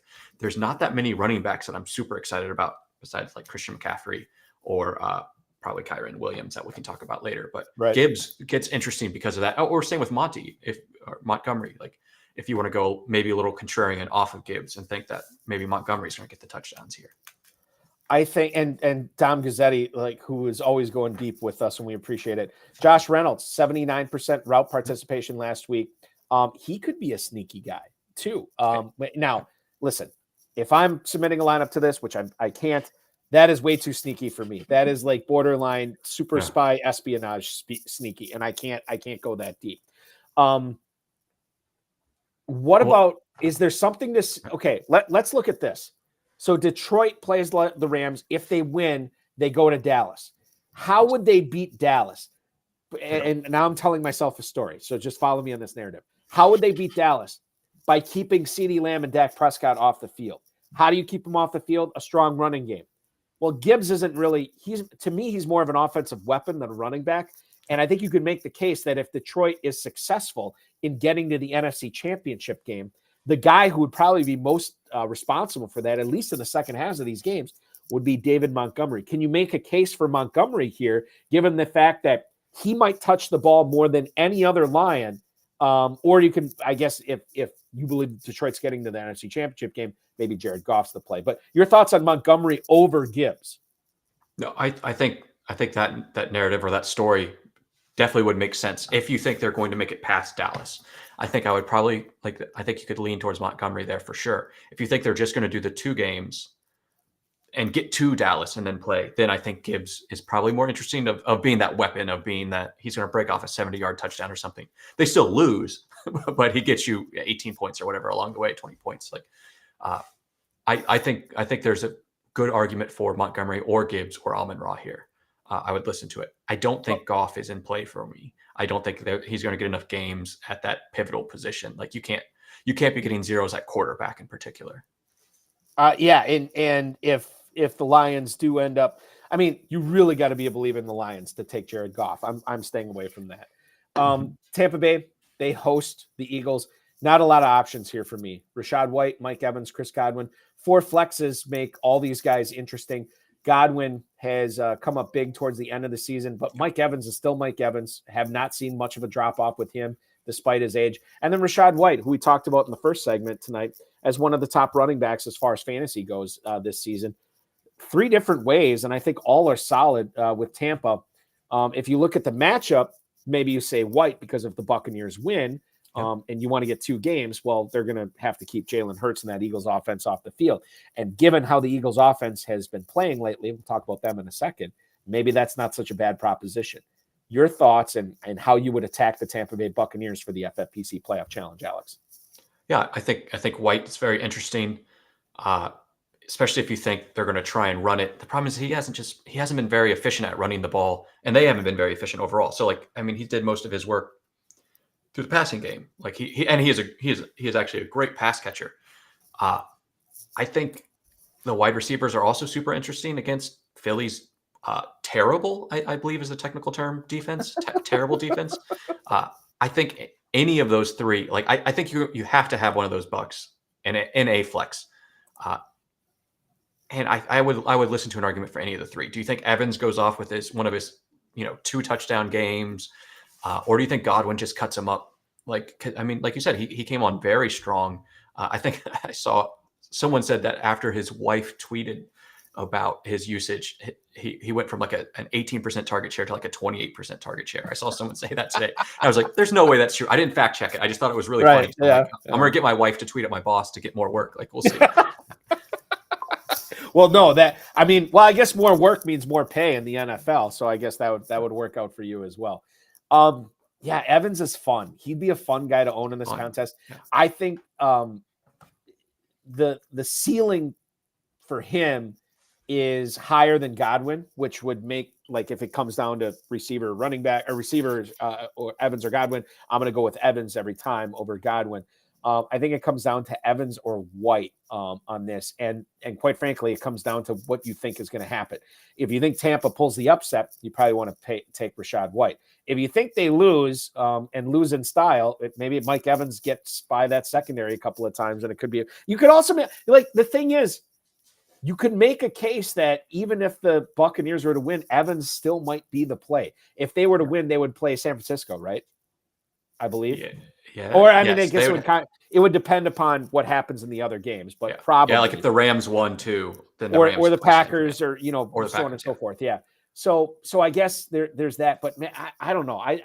Mike Evans would be a fun guy to own in this contest. So that's probably the way I'm leaning, but I think you can make a case for White. But of those 3, who has the highest choice of giving you a 0 or nearly 0? Ooh, that's okay, but it is Mike Evans. It's Mike Evans, right? But now that's another game theory thing. Do you want to go into this contest with fear in your belly, or do you want to go in with fire in your belly? That's the difference. Like Mike Evans is full on hardcore, let's go. Whereas if you go in with fear, then Rachaad White is probably your guy, or maybe Chris Godwin. I don't know. You can make the case for that as well. I am a fire in the belly, so I'm going Evans. Philadelphia. Let's talk about this team. A team that many people thought would be the number 1 seed in the NFC, and it didn't happen. This team is falling apart right now on both sides of the football. Jalen Hurts, clearly not healthy. We're going to include him in here because of the tush push and everything he's been able to do with his legs and his arm. DeAndre Swift, let's talk about him as well, because I think he's kind of compelling. I don't know what's going on with A.J. Brown and Nick Sirianni behind the scenes, but that gives me a little trepidation if I was going to pick A.J. Brown. Devontae Smith is dinged up. Dallas Goedert, tight end premium scoring. We have to look at him as well. A lot of different avenues to go with Philadelphia here. Which way are you leaning towards for Philadelphia in this contest, Alex? So A.J. Brown also had the knee injury and isn't practicing, last I saw. Smith practiced in a partial, I think is what I saw today. That makes, I mean, of those that jump out to me, Swift is the most interesting, to be honest. You have to fill that. Yeah, you have to fill that running back position. He isn't going to fall down on the one every time. That can't keep happening, right? Like it can't.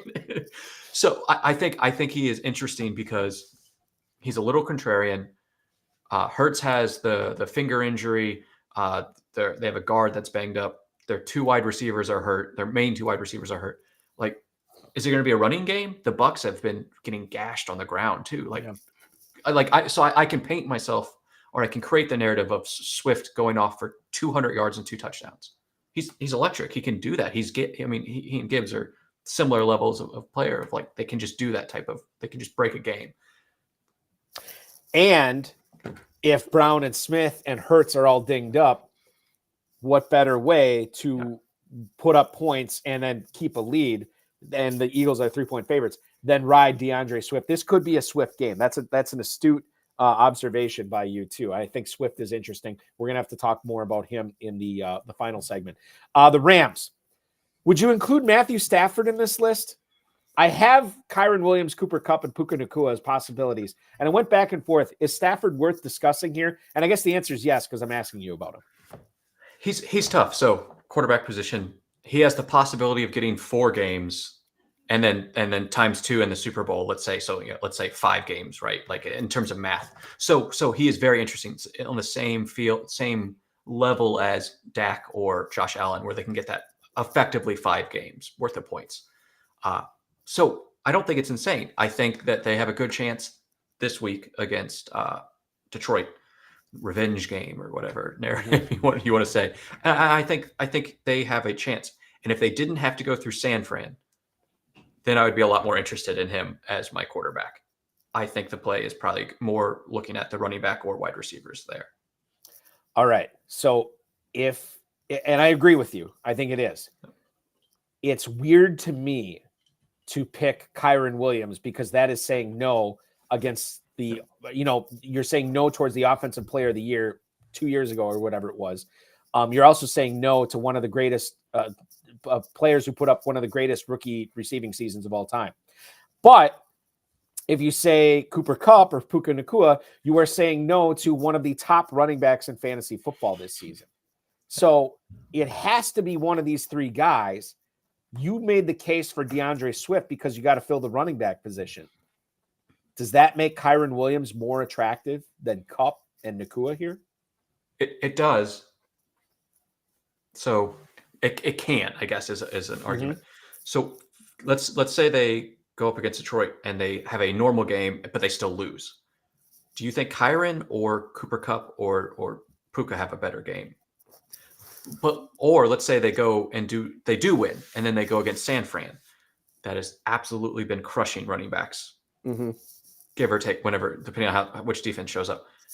That makes me want to lean more towards, if I can find running backs that I find acceptable, leaning more towards the Puka or the Cooper Kupp having just an explosive 1 or 2 games. And then I would listen to an argument for either Cooper or Puka. I kind of like Puka. I think he maybe is going to be a little more contrarian. And he's just hard. He's fun to root for too. Like sometimes you just got to pick your guy. I wonder, because I think you can make a case that both Kupp and Nacua are the contrarian play. Because there's probably some, and I know there's some people that just play this competition and they don't play season-long fantasy football with the FFPC. And I think they look at it like Cooper Kupp or Puka Nacua. Well, obviously I'm going to take Kupp over Nacua. Yeah. Then there's other people that do play season-long fantasy football, and they're like, why would I ever take Kupp over Nacua because of what he did this year? I think you're right. As weird as it is to say, I think Kyren Williams is probably a fade.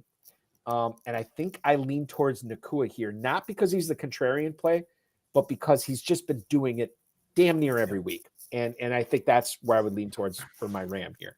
Final team go ahead. No, go ahead. I have one more. So same point that you made with the Steelers. Mm-hmm. Do you think the Rams defense is in play? Well, okay. So the difference for me here is the playmakers. Like Pittsburgh has some playmakers on defense, and Highsmith is obviously unbelievable. Watt is out, so you can't include him. The Rams have Donald, but what else do they have after that? Yeah. And that's my whole thing is like where is it going to come from the Rams defense against a pretty good Detroit offense? I can see it with Pittsburgh and 40-mile-an-hour winds. I don't know if I can see it with the Rams, but you see something here. Potentially. Yeah, I think so. Who knows Jared Goff better than Sean McVay? Oh, yeah. Great point. Like, yeah. It's a narrative. Like, what if there's a world where they just get to them? I'm not saying they put up like 20 points. They just don't kill you. And then they're out week one. Let's say the Detroit still wins. Mm-hmm. It probably would have just been better to play Puka or Kyren. I take it back. It's probably a bad point. I was thinking about it. I was like, yeah, that wouldn't be a bad defensive play. But wait, then I don't get the offensive players that I'm actually excited about. I retract my statement. Okay. All right. Fair enough. We get it. Get it. Final team I want to talk about here. Green Bay Packers. Now, maybe this is my Packers fandom showing, but I think that this is the team that has the most options that you could go with for any team in the NFL playoffs. And we're not even including Jordan Love or Anders Carlson, who you you want to fade the Packers, that's fine. Don't pick Anders Carlson. I'm begging you to win. You don't want to pick Carlson. I would, as bad as the Packers defense has been, I'd rather pick the Packers defense than Anders Carlson as a Packers fade. So I didn't include Jordan Love on this list. Really tough for me to say a quarterback as the 7th seed. That's who you want to go with. So I'm including Aaron Jones as the only Packer in the backfield. A.J. Dillon did not practice for a second straight day. It looks like he may not go. So it's Aaron Jones and then a lot of pass catchers. Jaden Reed, I'm including Christian Watson. I'm going to say no to him personally. I'll let you weigh in on it because I don't think he plays this week. Romeo Doubs, Dontavian Wicks, who found the end zone a couple of times this past week, who I think is a criminally underrated player. And then the 2 tight ends, Tucker Kraft and Luke Musgrave. Musgrave, who came back in week 18, only played, I think, 11 snaps. He caught 1 pass. Tucker Kraft really has taken over that tight end position because Musgrave has so much catching up to do. So I guess if we narrow this down, you could make the case that it's Jones, Reed, Dobbs, Wicks, or Kraft, if we want to limit it like that. But I'll open the floor to Alex Korff, the non-Green Bay Packers fan in the room. How do you feel about this team in this competition? Yeah, I think I agree. Watson's probably just off my board, even if he does play. Dobbs is hurt with a chest injury is what I'm seeing as well. So he's just compared to Reed or Wicks, has just not been as explosive or not fun, but just like I would lead Reed or even Wicks, who's, like you said, criminally underrated. He's been coming on. I am concerned that the Kraft versus Musgrave split might shift back more towards Musgrave now, like just another week healthier. He was coming off of, was it a lacerated kidney? Lacerated kidney, absolutely, yeah. Yes. And so maybe they were easing him back in a little bit. So what if he had, I think, an 18% snap share, which was 11 snaps, I believe. What if it's closer to 40-60 and that just ruins the value of both of them? That's kind of where my head's at on that. So I think Aaron Jones is very interesting. I think Jordan Love is a little interesting if you think you can get a little sneaky with it. The quarterback 5 on the season. Yeah. That's insane. And listen, I don't doubt Jordan Love's talent, what he's been able to do. What makes me doubt him in this competition is in order to pick a quarterback, you just have to pick a quarterback that's going deep. The Packers do not have a defense that is capable of getting them deep enough. So similar to the Josh Reynolds pick from, I think, Dom Gazzetti, he is super spy espionage sneaky. Jordan Love, I can't do it. I could not do it. It's bad. Well, they have to go to Dallas and beat Dallas at home, who hasn't lost at home. And then if they do in 16 games, they've won their last 16 at home. Let's say they somehow beat them. Then they have to go to San Fran and play them at home. Get out of here. No, you're right. Jordan Love should not have been there. I do think Aaron Jones is interesting, especially if AJ Dillon's out. I think Reed would probably be my second choice, and then probably Wicks would be third. And I don't hate playing one of them.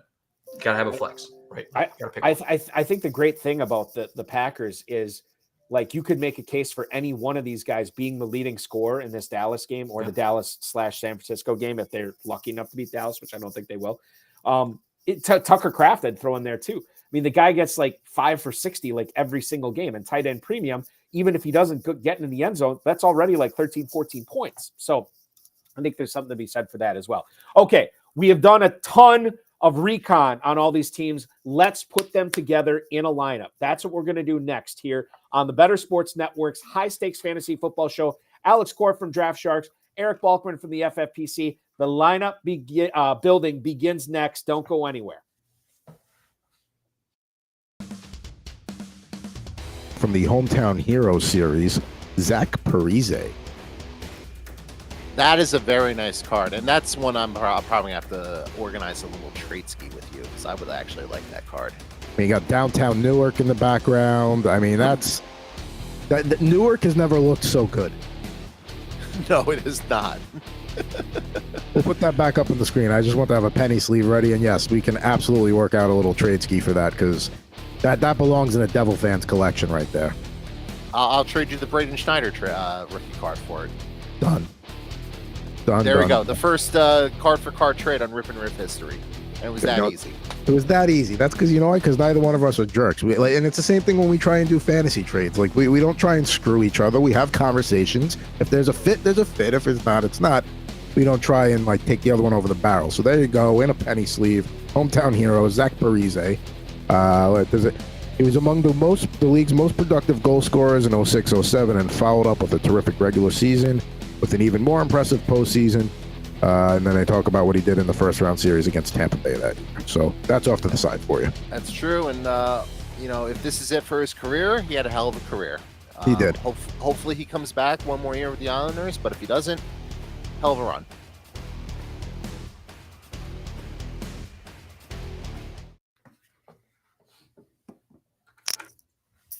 Welcome back to the High Stakes Fantasy Football Show, live here on the Better Sports Network. 22 minutes until the top of the hour. I want to remind everybody, in case you were not aware, that you can get a Fantasy Alarm All-Pro subscription right now.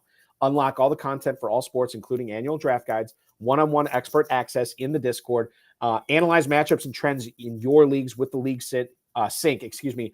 Integrated with Fanjections is the lineup generator, daily rankings, weekly rankings, the value vault, and position coaches are all there. Check out the waiver wire, ownership percentages, projections, stats, and tools. Build better lineups, guaranteed. Get access to everything Fantasy Alarm offers all year. Promo code is LOCK, L-O-C-K, fantasyalarm.com/lock. Alex Korff from DraftSharks and peakedinhighschool.com, school with the K, the way that you're supposed to spell it. And peaked in HS_FF on the X, joining me tonight. We have gone through the AFC. We have gone through the NFC for the FFPC Playoff Challenge, which you can register for at myffpc.com. Win $500,000. Yes, you can still win a 6-figure grand prize with time left to go in the season. If you just want to enter for $35, you're still eligible for a $100K grand prize as well. Let's formulate a roster. You have so graciously posted your roster here. This is the one we're going with. This is the official Eric Balkman, Alex Korff, FFPC Playoff Challenge roster. Now, we'll start it off with quarterback. This was a player that let me ask you this. When you formulated this lineup, Alex, did you fill out your NFL playoff bracket first? Yeah, so that was the first. I think when you do this exercise, you have to start with that, right? You should do a couple different playoff scenarios, simulate them or do whatever. You could just go through what you think are reasonable ways to do. That way you can really figure out which teams you want to target, which ones you want to fade. So I started with Pittsburgh versus Buffalo. Said Buffalo was going to win. Chiefs versus the Dolphins. Said the Chiefs were going to take that one down. Houston versus the Browns. I actually picked Houston here because I thought they would be a little bit more interesting and would maybe be a differentiator in my lineup versus someone else's. And then I have them losing to the Ravens, not shockingly. And then I have the Buffalo Bills beating the Chiefs in a rematch that would hopefully be a lot more fun of a game than the Chiefs and Miami game. But then I actually have an upset. I have Buffalo beating the Ravens and going to the Super Bowl.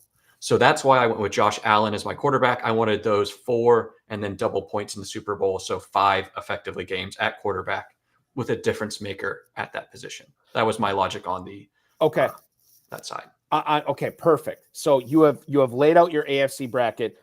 Take me through the NFC and how you formulated this. So Dallas, Green Bay, Detroit, the Rams, and then Philly and Tampa. How did you come away with this?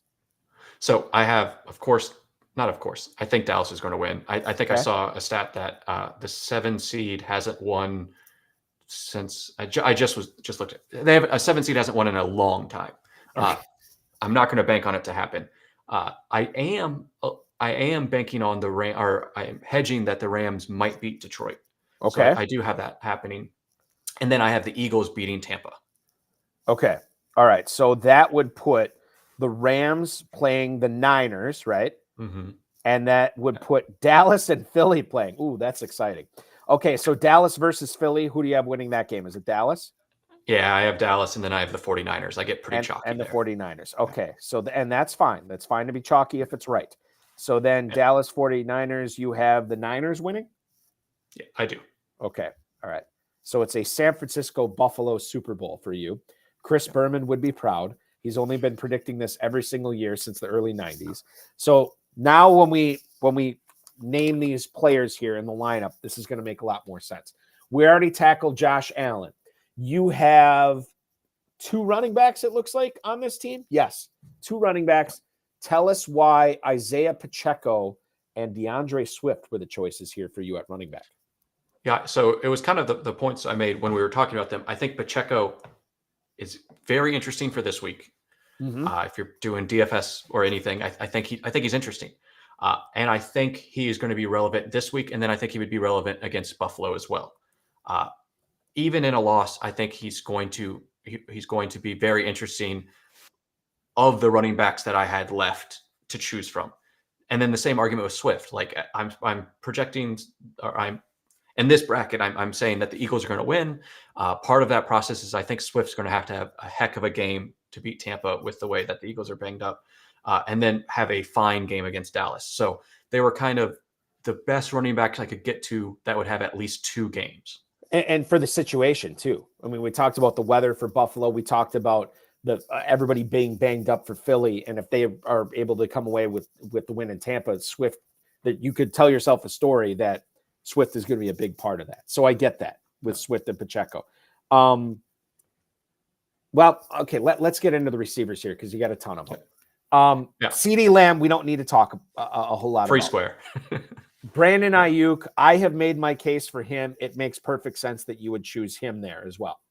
Amon-Ra St. Brown is your Detroit representative, and I think that makes perfect sense. You have Detroit losing in that first game, and if they do lose, I would imagine that St. Brown would probably be the guy that you want on your team. Now, Mike Evans, we talked about this. Go with fear or go with fire? You went with fire. Evans, the lowest floor of any Buccaneer. I mean, worth talking about. But also the highest ceiling. And you are going for broke here, my friend.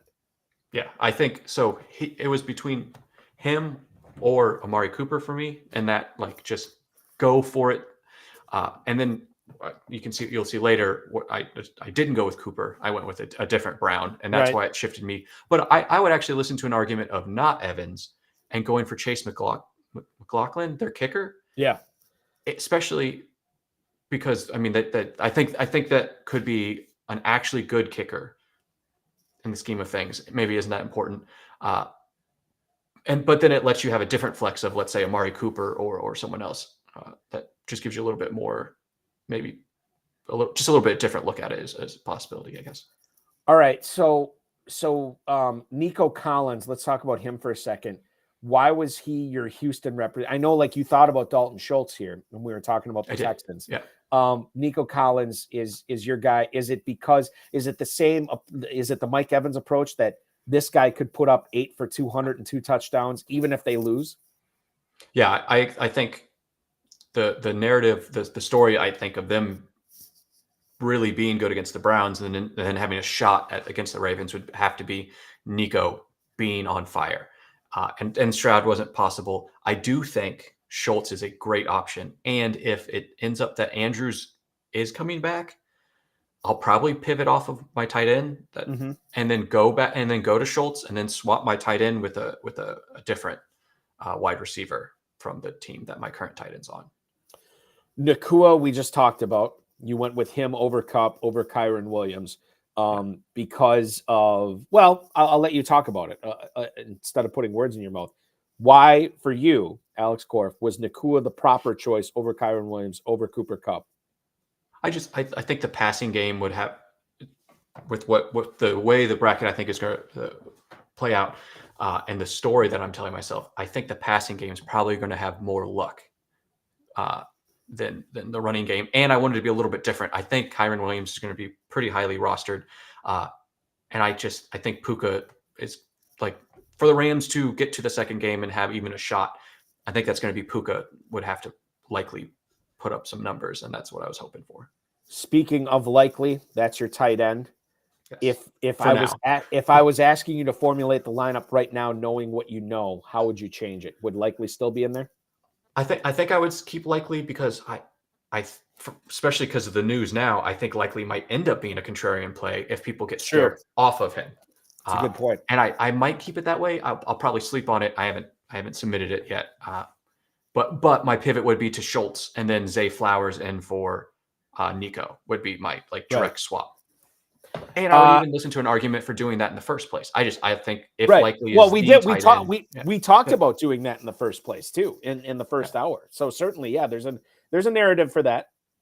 Yeah. Kickers Riley Patterson from the Cleveland Browns, and then you do have Miami in as your defense, despite how banged up they are right now with Howard. And Tyler pointed this out earlier. Xavier Howard is out.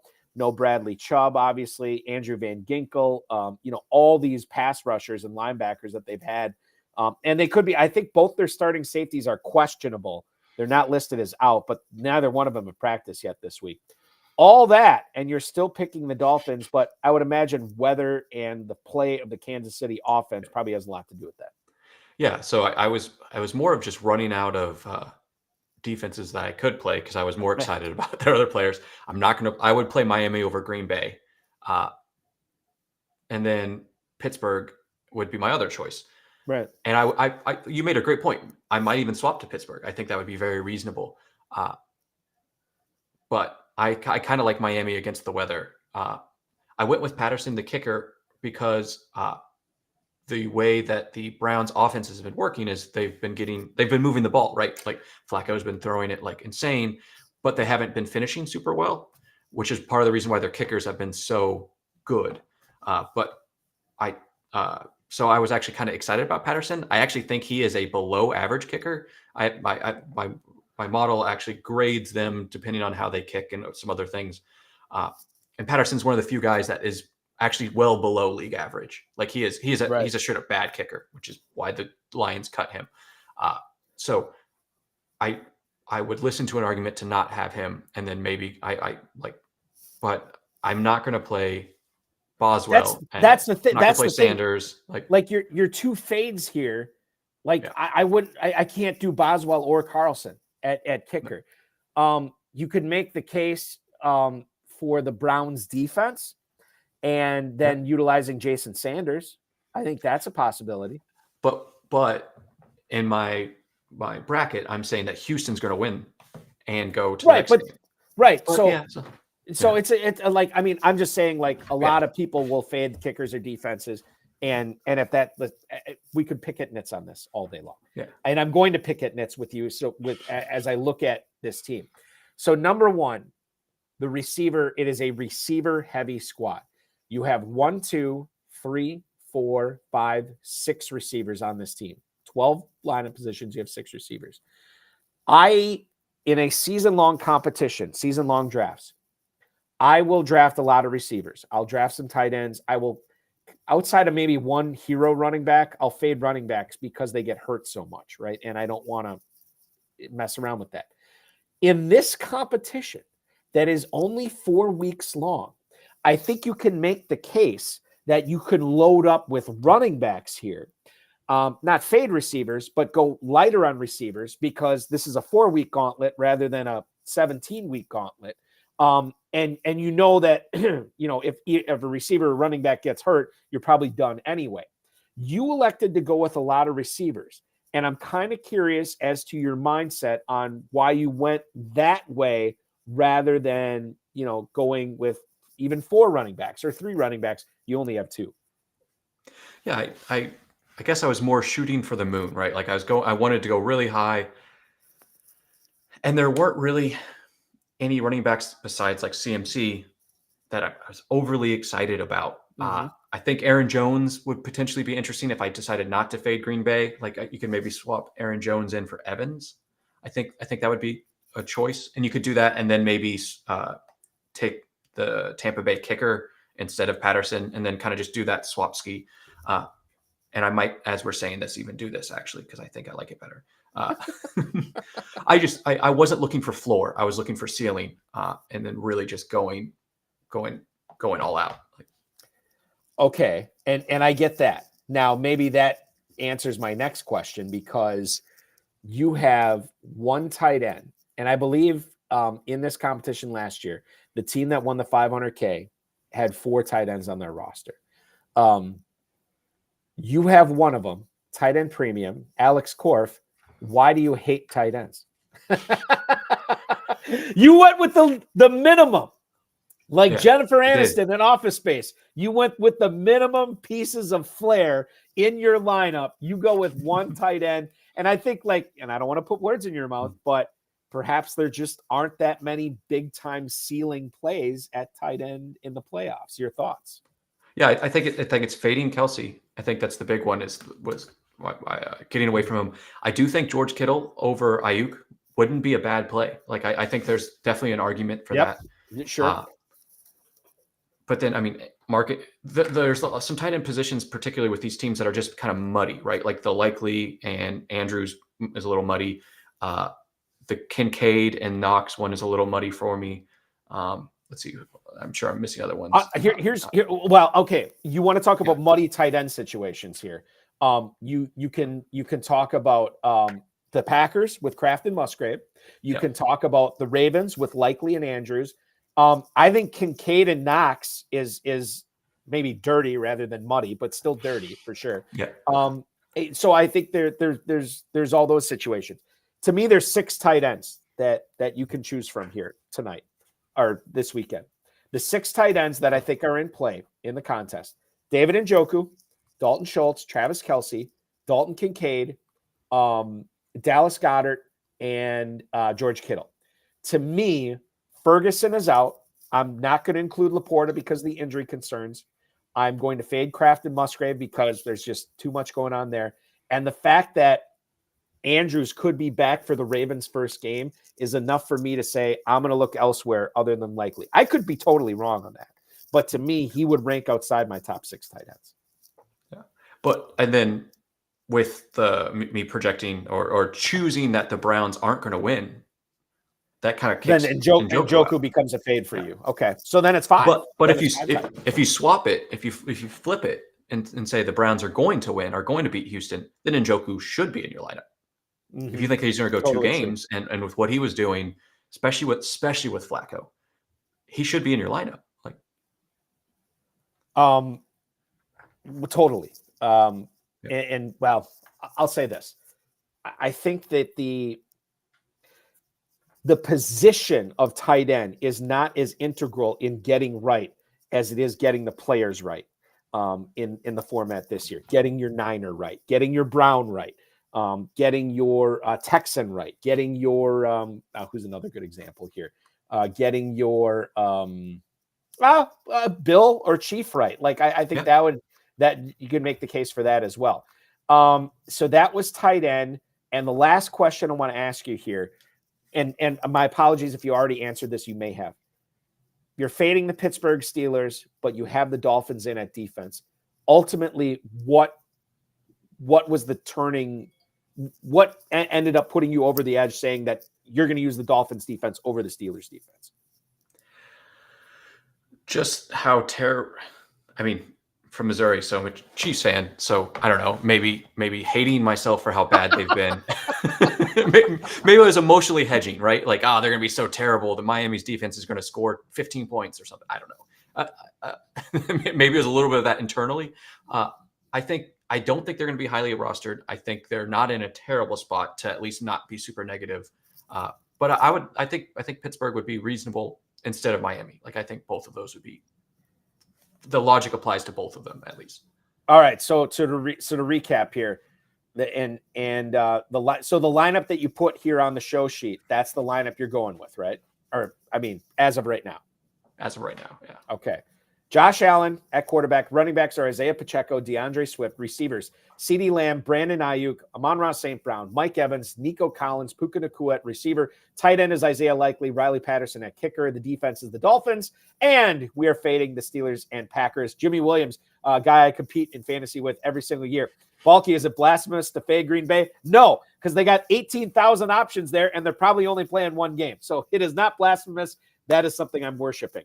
Okay, DraftSharks.com at peakedinhs_FF and peakedinhighschool.com, school with the K. That's everything, right, Alex? That's everything. Yeah. Thank you so much, my friend. You might have put together the $500,000 winning lineup. You never know. Thank you so much for hopping aboard tonight. I want to thank Alex. I want to thank our producer, Tyler Soto. Next Thursday night, 7 o'clock, Kevin Wheeler from the 33rd team joins us. The playoff challenges are live, myffpc.com, myffpc.com. Go there and register now before the contests fill up. The best of the Better Sports Network is up next. We'll see you next week, everybody. Thanks for watching.